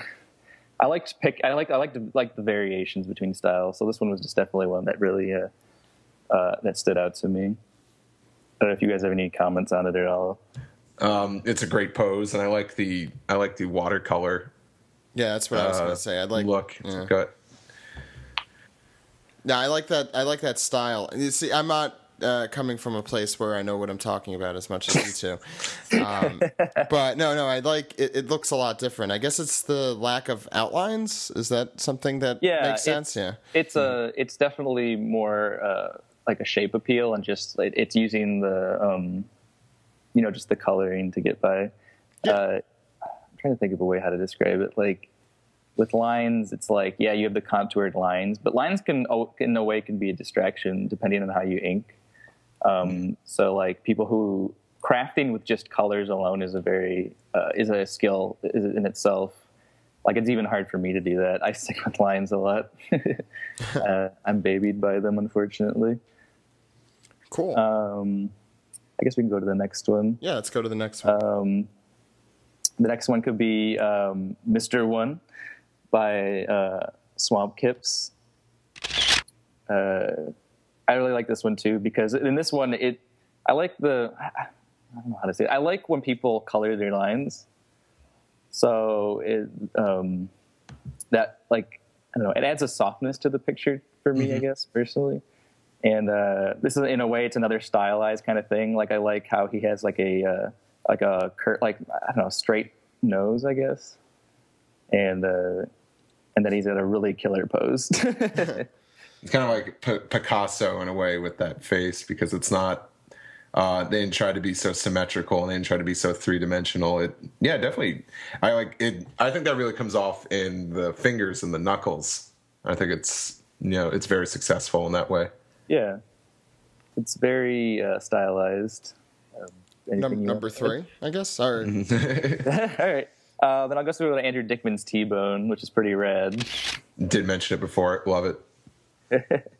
Yeah, everyone. Like, one thing I like about a lot of Andrew's personally is that, not to get confused with me because I'm also Andrew.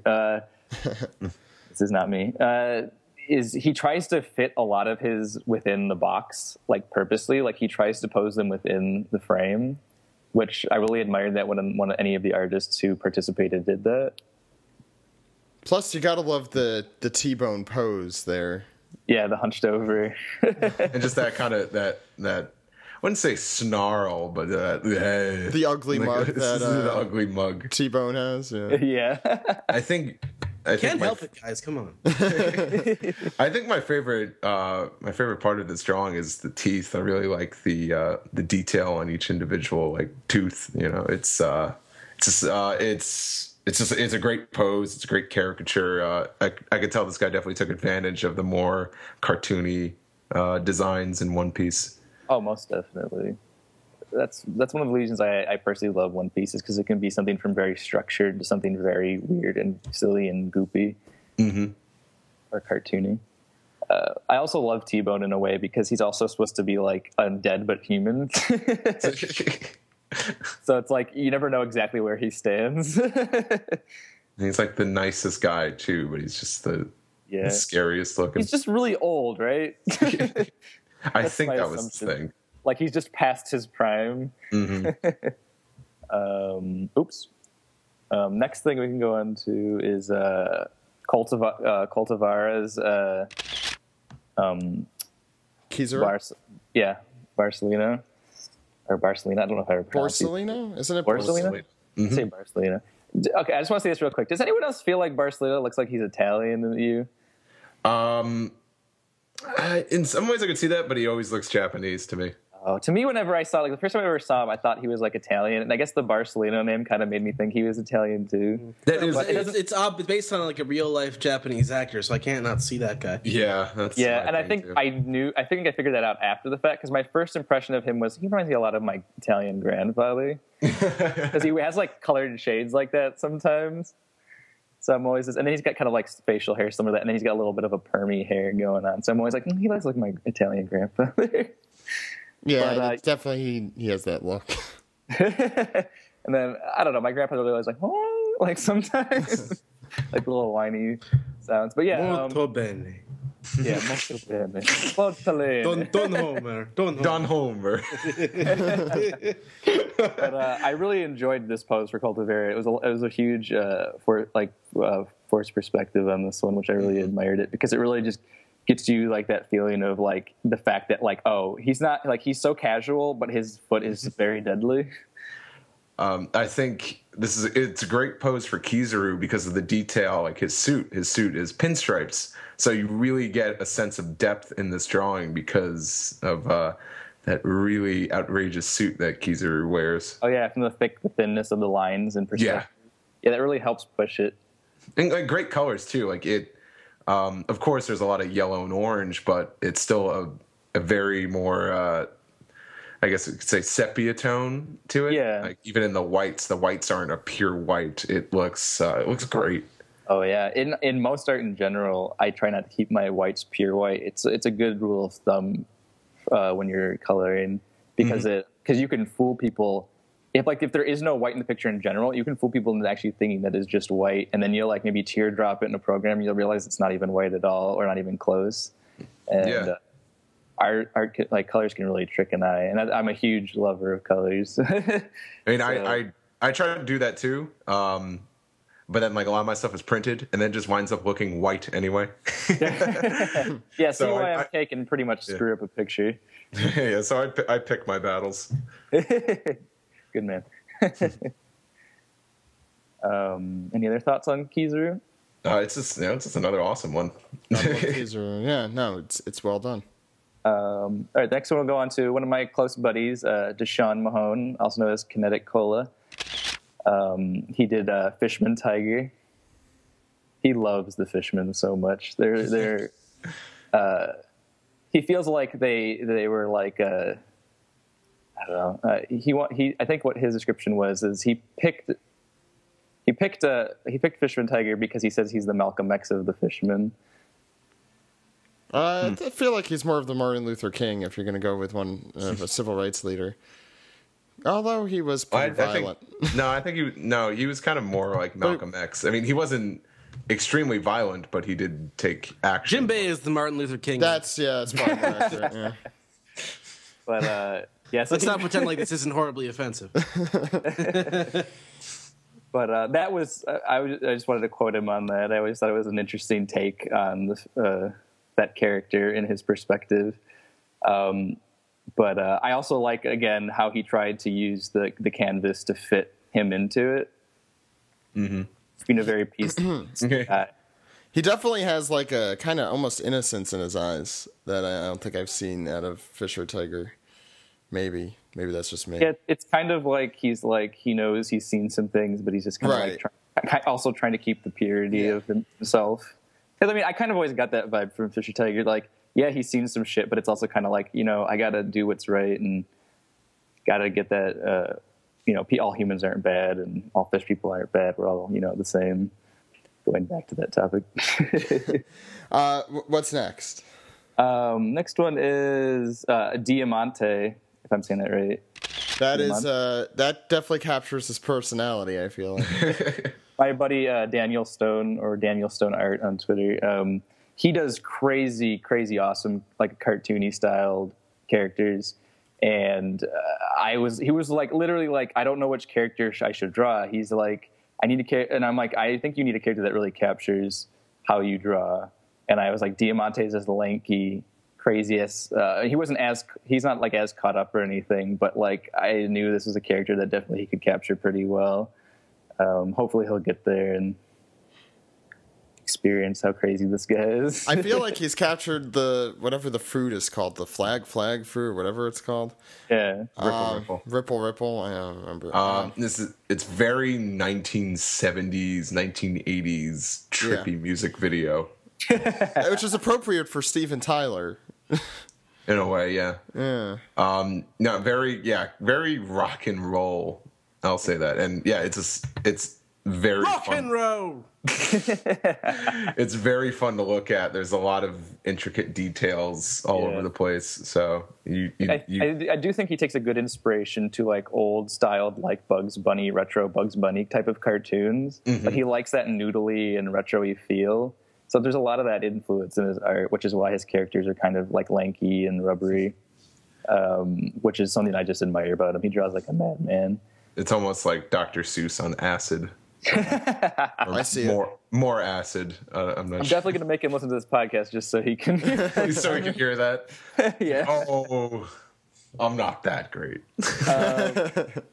And then next we have Scrotum Nose by my buddy Dave. He was one of the first people to complete his like right away. Blackbeard. And is it a coincidence that his name is Scrotum Nose and he chose to draw Blackbeard? Is it because he's like disgusting? No, because his nose is kind of... I don't know if it looks like a scrotum, though. Well, not so much the scrotum, but, the other parts. All I know is that... And we definitely want him to listen to the podcast. He chose it when he was a lot younger, and because he established an alias with this name, there's no going back. No, he's stuck with that forever.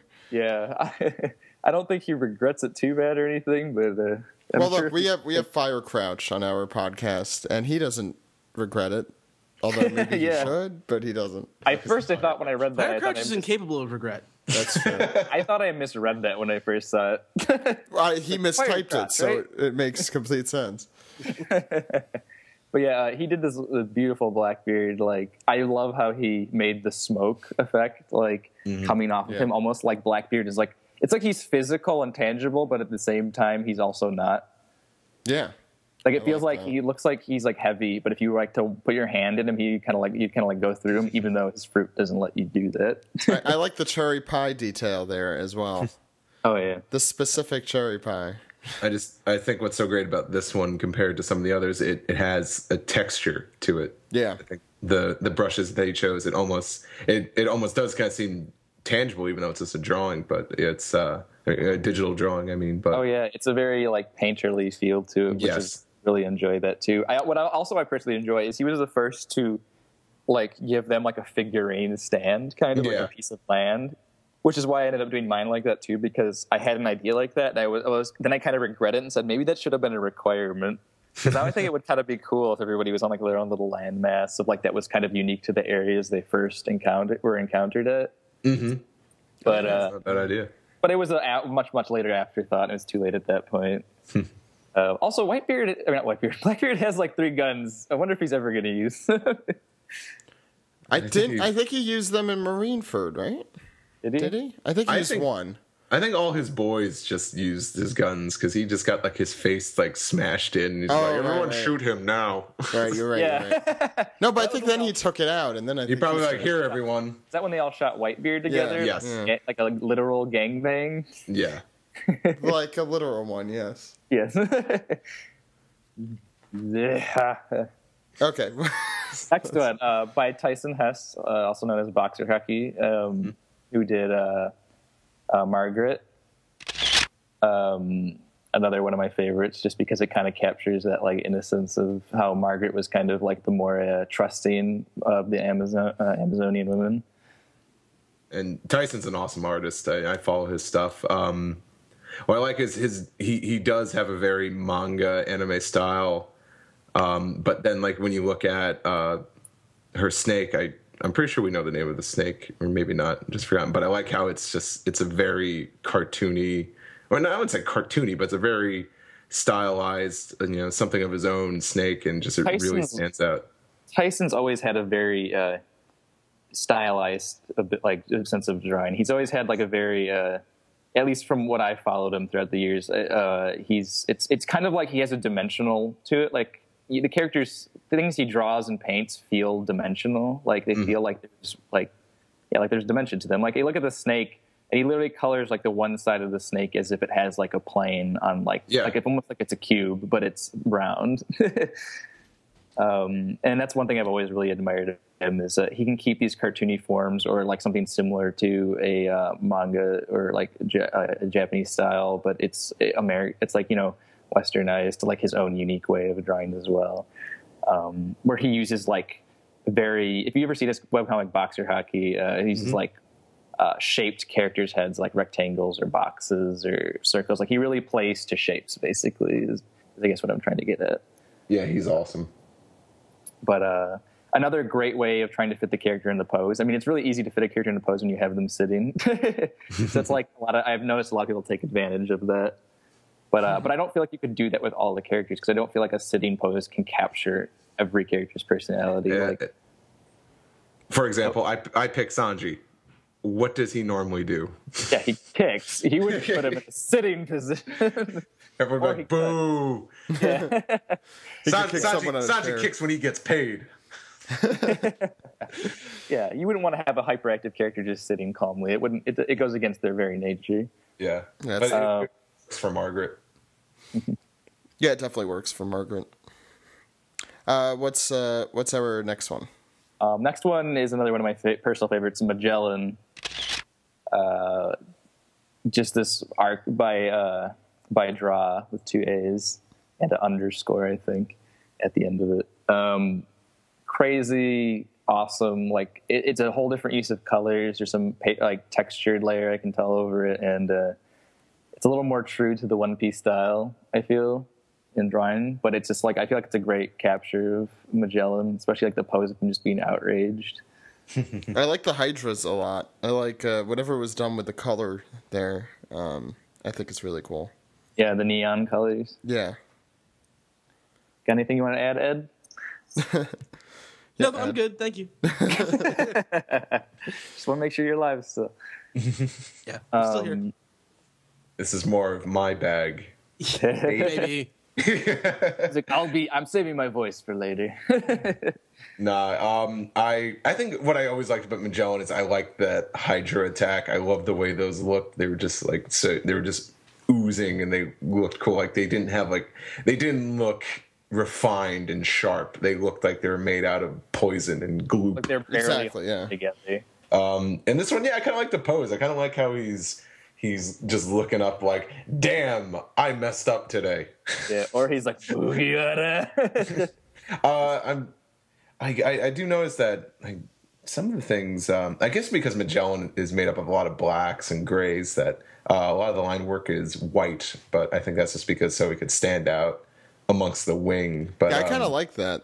Yeah, I'll actually ink stuff like that myself sometimes, where if I have something against another thing and it's very hard to separate the two, I'll do something like that to help differentiate them between each other. And I think like Oda will do something similar in One Piece. In the manga, he'll have a character stand against something too dark for the character to be behind. He'll, make that little spray, but he does it in a wider range where it's like a spray effect kind of, where it like fades to the character. Right. I love his inks. Oh my god, and I love Oda's hands. Oh, his hands are beautiful. Like it's so hard to find good drawn hands. They've come a long way, because I was looking at some reference lately from Color Walk 1, and it's like, man, his hands used to just be balloons practically. Just sausage fingers. Everyone had sausage fingers, but not anymore. Yeah, unless they're like a dopey character, then I guess they still might. But Magellan has much bigger fingers, I feel like. Maybe not. Yeah, most definitely he does. He has big forearms in general. And we have one more to round us off, I think, unless you had more to say. One more is mine. I did King Riku, though. Whoa. There was the best of them all. Oh, thank you. I didn't know he had, I don't know what his colors were. I assumed his hair was white, salt, and pepper, but I wanted to have fun with it and make it like blondish, kind of like a faint blonde, kind of. So I don't know if we've had a confirmation as to even what is, or have we? There hasn't been. I don't think there still has been a color spread of him. The only color spread we've had is the one where he's wearing as Ricky his helmet. Right. So but he's not wearing his king clothes, so I don't even know what those are. I'm most likely it's gonna be white or gray. I assume, yeah, but I don't know why I just kept picturing blonde when I think it helps stand out in the white background. Really, I think even if it was gray, it wouldn't stand out as much. I think it's a great choice. There's so many times where I'll look at a One Piece character and it's just like you're looking at the manga and you're like, I couldn't even tell you what their hair color would end up being. I'm gonna butcher this name, I know for a fact, but what's his name? Well, you butchered it. You don't even remember it. What does he look like? I butchered it beyond belief. No, I know who the character is. He's the one with the barrier fruit. I'm drawing a blank. Bartolomeo. Yeah. I always call him Bartholomew. Oh, I mean, that would make more sense, I guess. I don't know if that's how you're supposed to pronounce it. That's just how I pronounce it, was Bartholomew, but maybe it's Bartolomeo. I don't know. It's hard to tell exactly, but what were your predictions for him? I pictured I was stuck between light blue and blonde. I didn't, or red even. I didn't even, my brain never went to neon green. I was getting a lot of red. Yeah, the thing is, but I was thinking, no, that's Kid's color scheme. He would look exactly like Kid. So and it's like, oh, green. That's totally the opposite of what I was thinking. Yeah, but Dellinger, I was thinking his hair was gonna be blue. And I'm like, oh, no, we finally got a blonde, because everyone always predicts blonde, and no one's ever right. It's like, he's blonde. No, he's. Now that I think about it, there isn't as much blonde ratioed hair characters. No, there's not. I think Oda does it on purpose. Sanji's got to stand out in some way. I mean, we nerfed him after the time skip. He's got to have something. At least I personally feel like they nerfed Sanji to a degree. Oh yeah, we've talked about that. Okay. I'm glad I'm not the only one who feels that way. Me and my friends go God, why couldn't they give him a lava kick or something, or just because then that's Akainu's game. Yeah, I guess that's true. Come on, or some weird cooking move. I don't know, just something cool. Give him time. Give him time. He's on the rebound. I have to. I'm just you gotta give me more than just the Skywalker or whatever. Oh, it's something. It's something. But I mean, I just feel like he's just here. I can't think of anything. Take this. So do we want to talk about your piece? Yeah. I really wanted to I did Nightmare Luffy, which I didn't put in here though. I had Nightmare Luffy and then this one. But I was my favorite scenes are literally of Riku just bawling his eyes out, because as soon as I saw Riku, I immediately fell in love with his character design, just because the way his spiky hair sticks out and the way the colors are separated in his hair, and also the fact that it looks like he's wearing pajamas half the time. Yeah. I was just like, a pajama salt peppered hair king? This is amazing. I also just really digged his mustache, but then like his backstory is just so sad. Like, I mean, every One Piece character's background story is essentially sad. Yeah, no one's really has a good past. But I mean, his like just it hit me hard. Just like, he's someone who cared about his people so much, they trusted him to give them all of their treasure and put it in the city, and then he comes in forcefully and slaughters them all. Just made me go like, I gotta draw the aftermath of this. I'm a sadistic bastard. Yeah, I could see by the blood. Yeah, all over, everywhere. All over his hands. Nothing gets blood out. It was actually worse than this. I actually had blood all the way up to his face at one point. Just I was covered in it, like his cloak was drenched in it, and then I think I was doing it like on a Google Hangout with my buddies, and they were like, "You need to take that back a little bit." The Quentin Tarantino looking scene. Take it down a notch. Actually, you know what? I could see him busting open a door and shoving his face. Here's Riku. Something like that. It's not me, I swear. But there's actually a fun thing, a little anecdote I actually kind of want to share. I built, when I started the collab, I was what I call sleepy drunk, which maybe you guys are familiar with. It's the mode where you have it. That's me at the end of the night. Yeah. When you haven't slept for like an entire day, but it's like really late at night and you're like so out of it that you just, have the effects of being drunk. I had the idea to do this then. So patience and sitting still was a hard task for me to do. So I had like 4 or 5 or so of my buddies, but they all participated in the collab. My friend Schnickles, Nicole, who did, oh man, why do I keep blanking on names right now? Captain Kuro. She did Captain Kuro, Mihawk.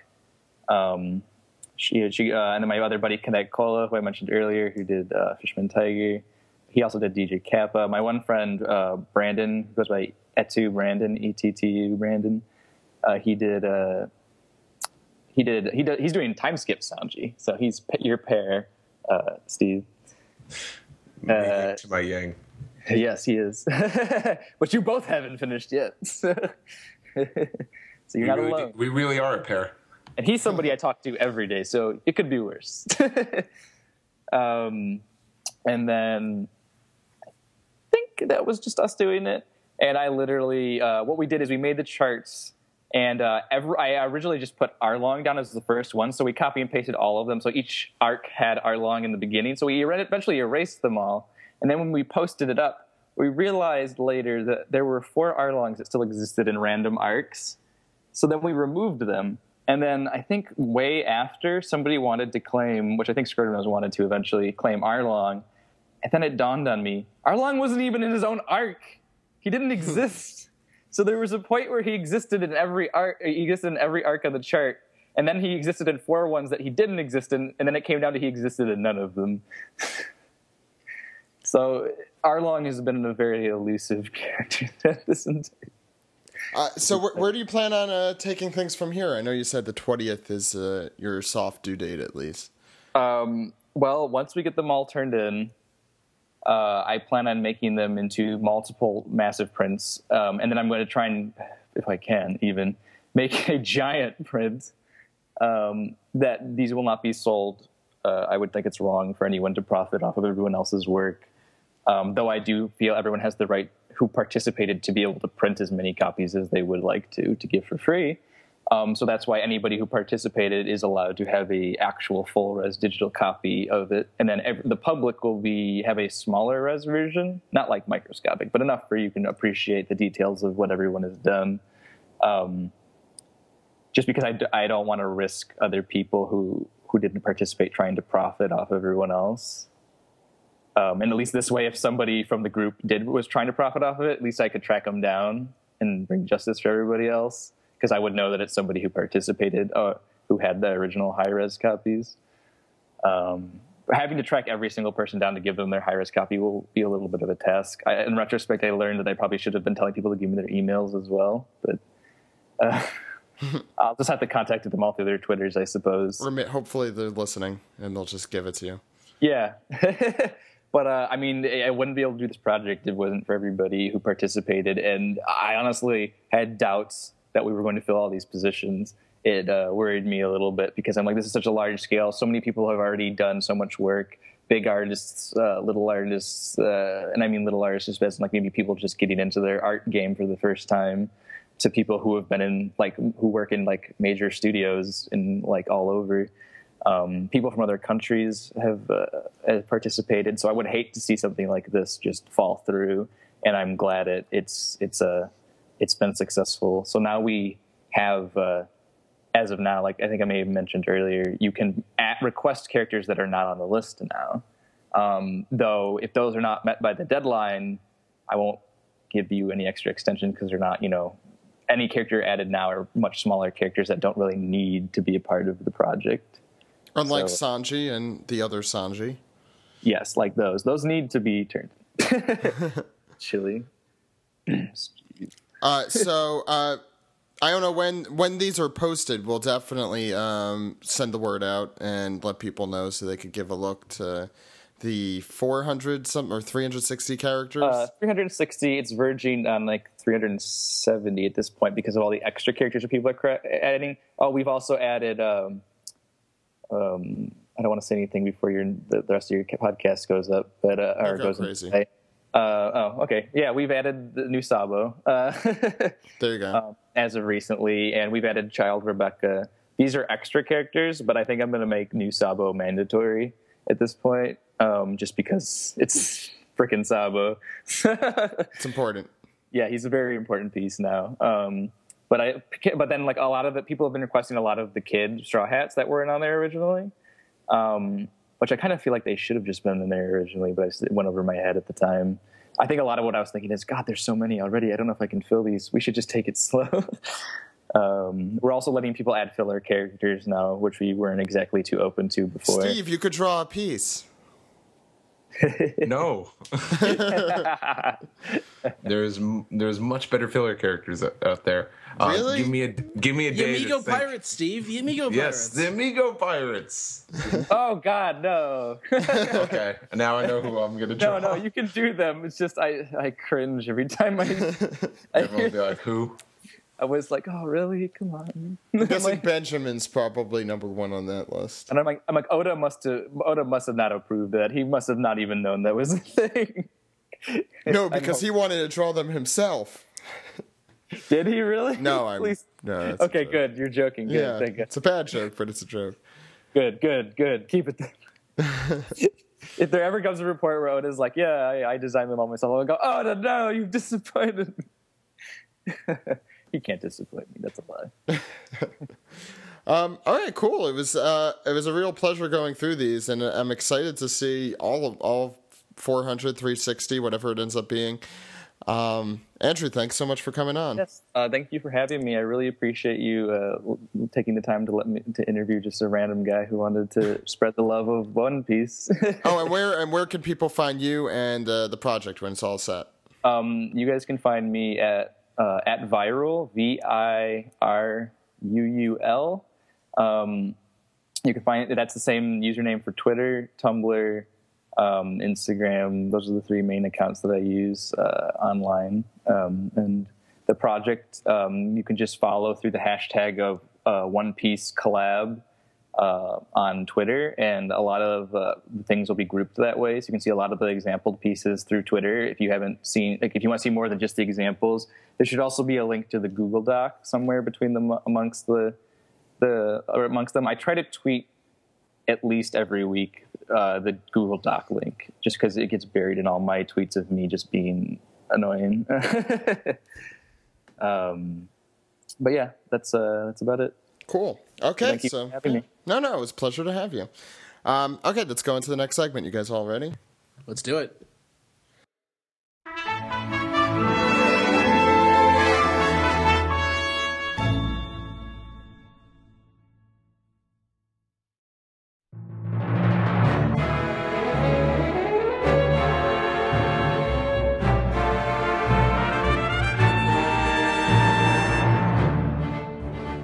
this is the Piece Together segment where we take your questions, comments, and theories. We're going to do a short version of this next week. Make sure to call in.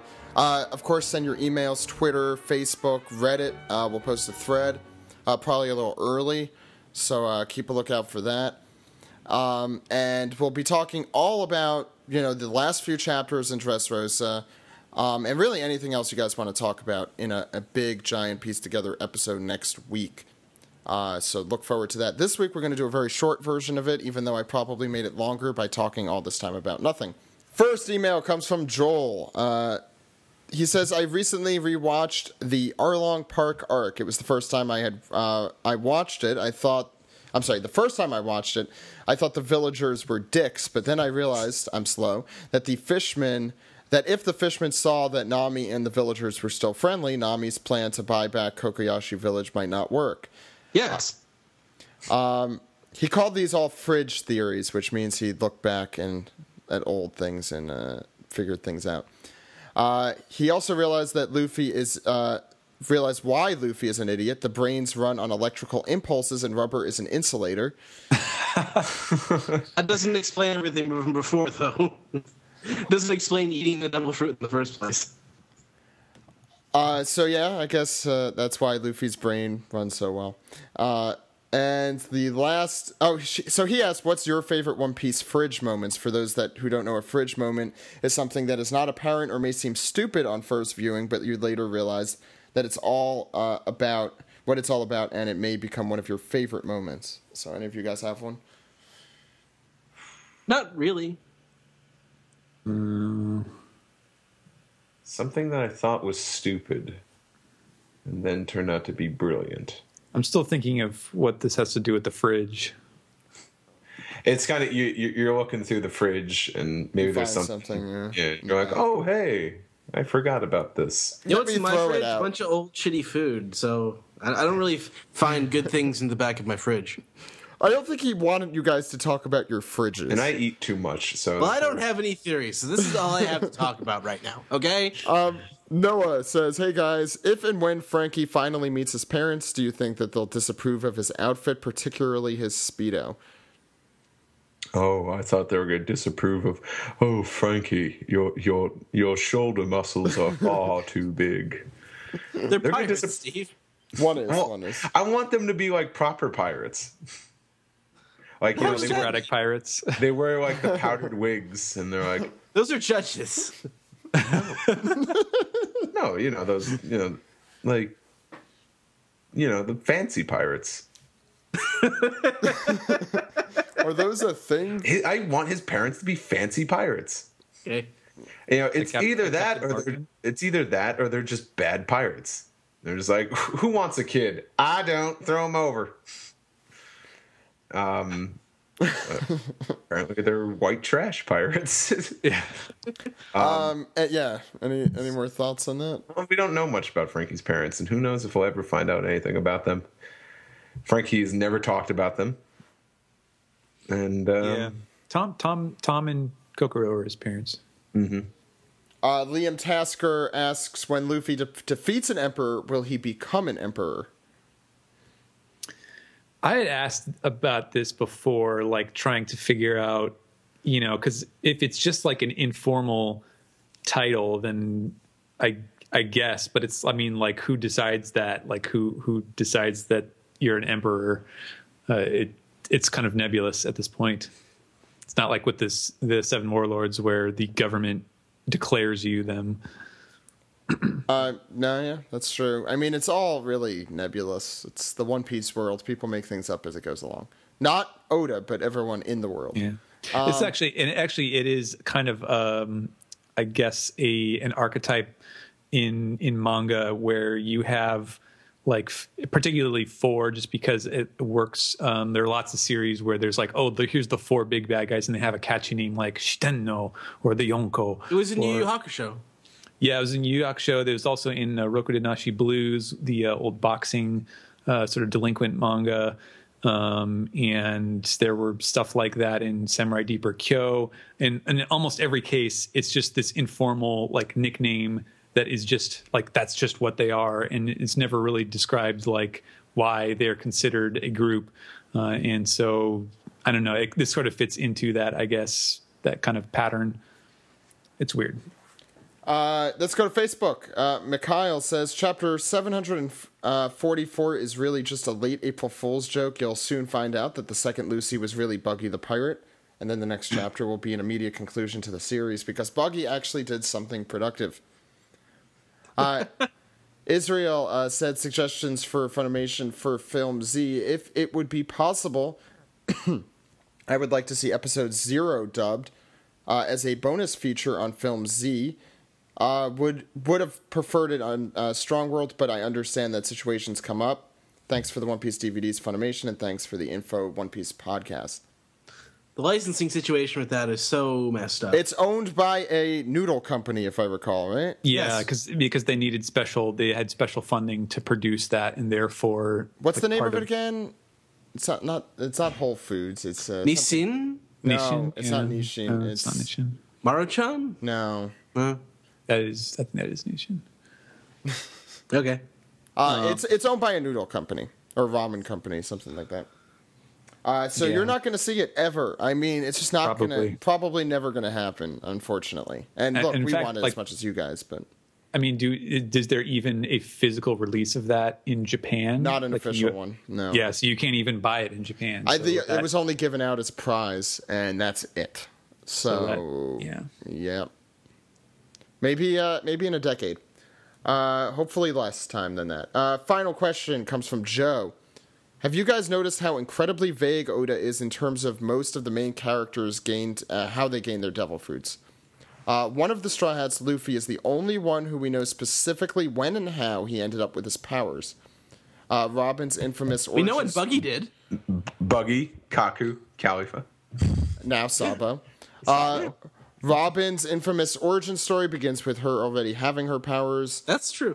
One has to wonder how a wild reindeer like Chopper happened to eat a devil fruit, like the human fruit. I guess sort of lied in the forest. Yeah, in the forest. Who else would want that? That's not a good fruit unless you are not a human. I think the issue is mostly just that, you know, Oda picks out the powers to suit the kind of story that he wants to tell, and wouldn't it be funny if this person had this thing and then I made them fight Zoro or whatever, and therefore actually going back and elaborating on how they got it is not really that necessary, and because he's already sort of fulfilled the point of having given them the power. Good point. Yeah. So yeah, it's mostly just a storytelling thing. I think it's just that it's not really necessary, or it's not the point. Well, I guess that concludes Piece Together. Unless anyone else has any more points on that. Save your questions for next week, folks. Yeah, we're gonna do a lot of Piece Together. I'm sure it will be more than an hour of Piece Together. So join us then. But for now, let's round off the podcast. Are you guys ready? All right. Mm-hmm. Okay.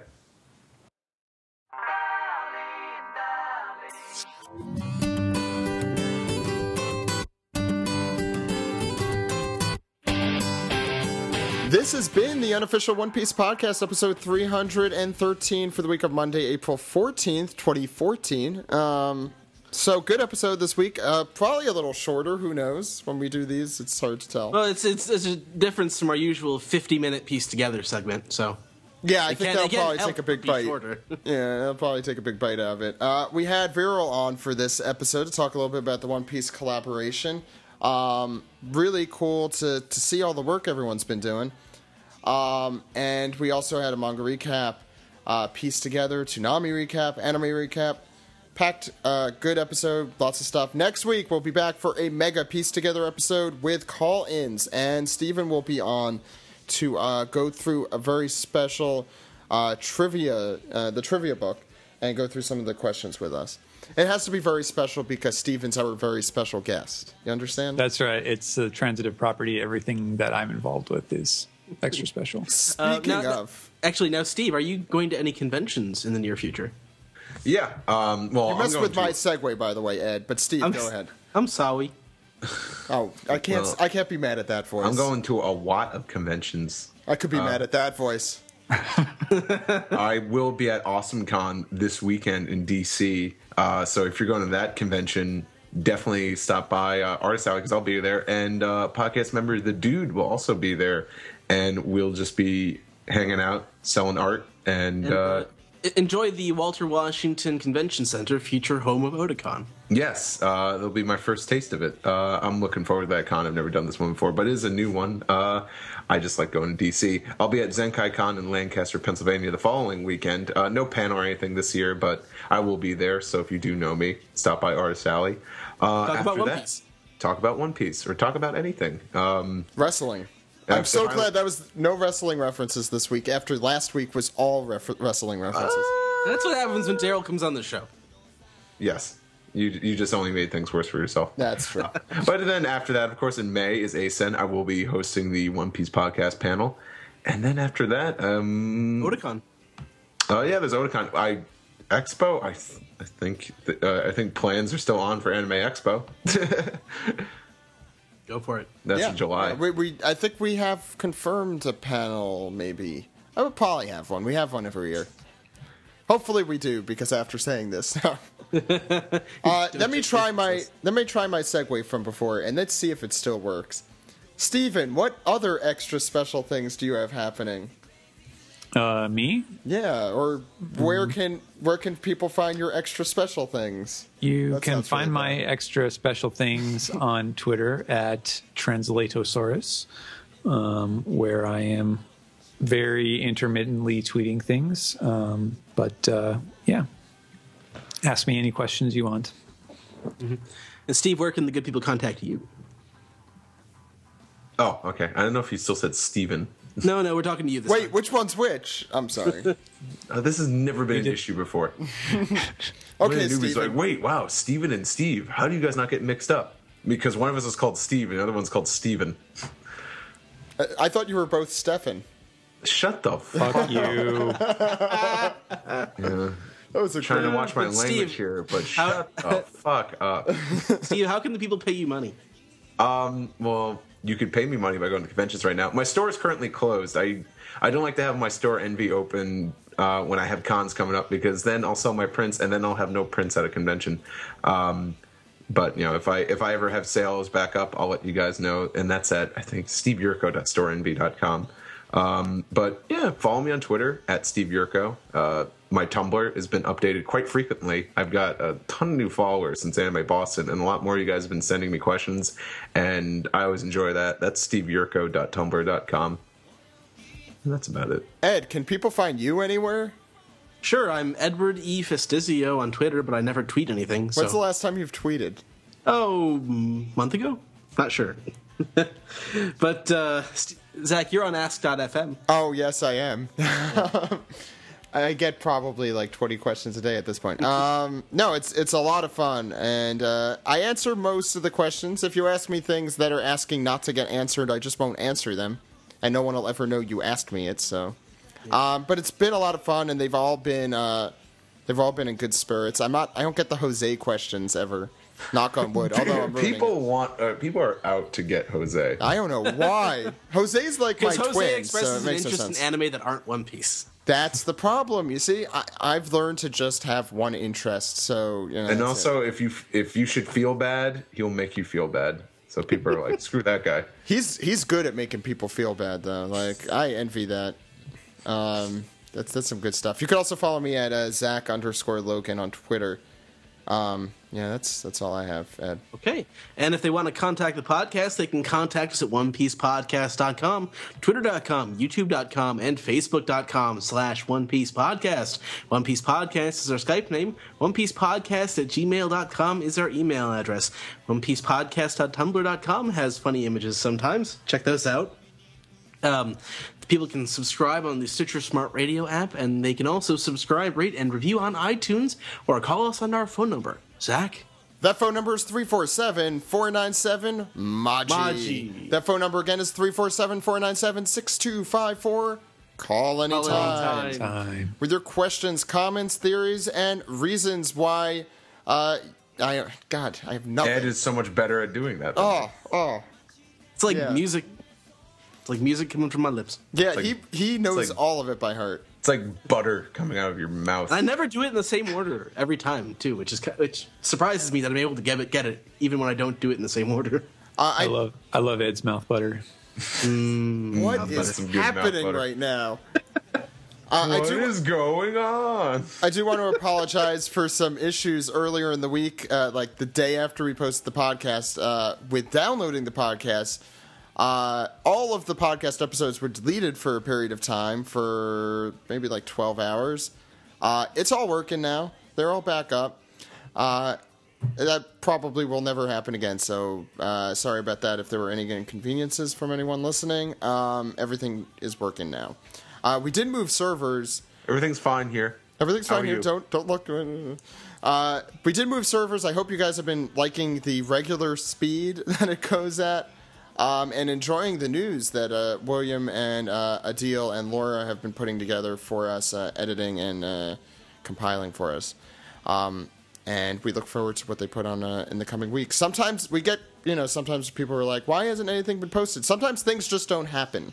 So slow news week. Like we had a really, really busy, I think it was last Monday and Tuesday, when Zed came out, and we had a bunch of other news stories like in a row, and we had more hits than we've had on the site in like 2 to 3 years. And yeah, so of course there's going to be days like that, and then there are going to be days like the last few where nothing happened. But that's just the way it is. But I think that's everything, so I hope you guys enjoyed the podcast this week. Next week, we will be back with a special piece together / trivia episode. But for the One Piece podcast, my name is Zach. My name is Ed. And my name is Steve. We'll see you next week, everyone. Goodbye. Bye. コバルトブルーな色を重ねていこう Crazy crazy rainbow star Twinkle twinkle rainbow star 瞳に映った悲しいリアルを壊せぬくもりつきの羽をあげようシュールなだってほしい心から歌うのさ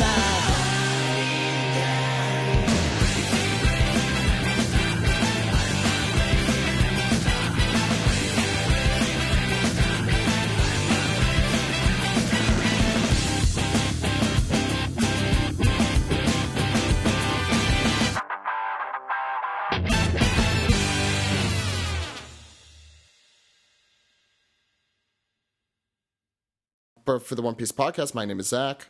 My name is Ed. And my name is Steve. We'll see you next week, everyone. Goodbye. Bye. The birdcage. Yeah, that sounds like a... Oh, Zach. Look at you, you're Steve Yurko. Steve. You're explaining your own jokes. Hey, Steve Yurko, what a big jerko. Ha ha ha. Oh, Yurko. Oh, KO. Oh, he punched me. Oh. Because I wouldn't shut up. Zach was just like, oh yeah, there was no wrestling references this week. I'll make one. This birdcage, that totally sounds like a match. That sounds like a wrestling match. You're going to fight in the birdcage at SummerSlam. And you're going to stand a chance at hell. A chance at hell.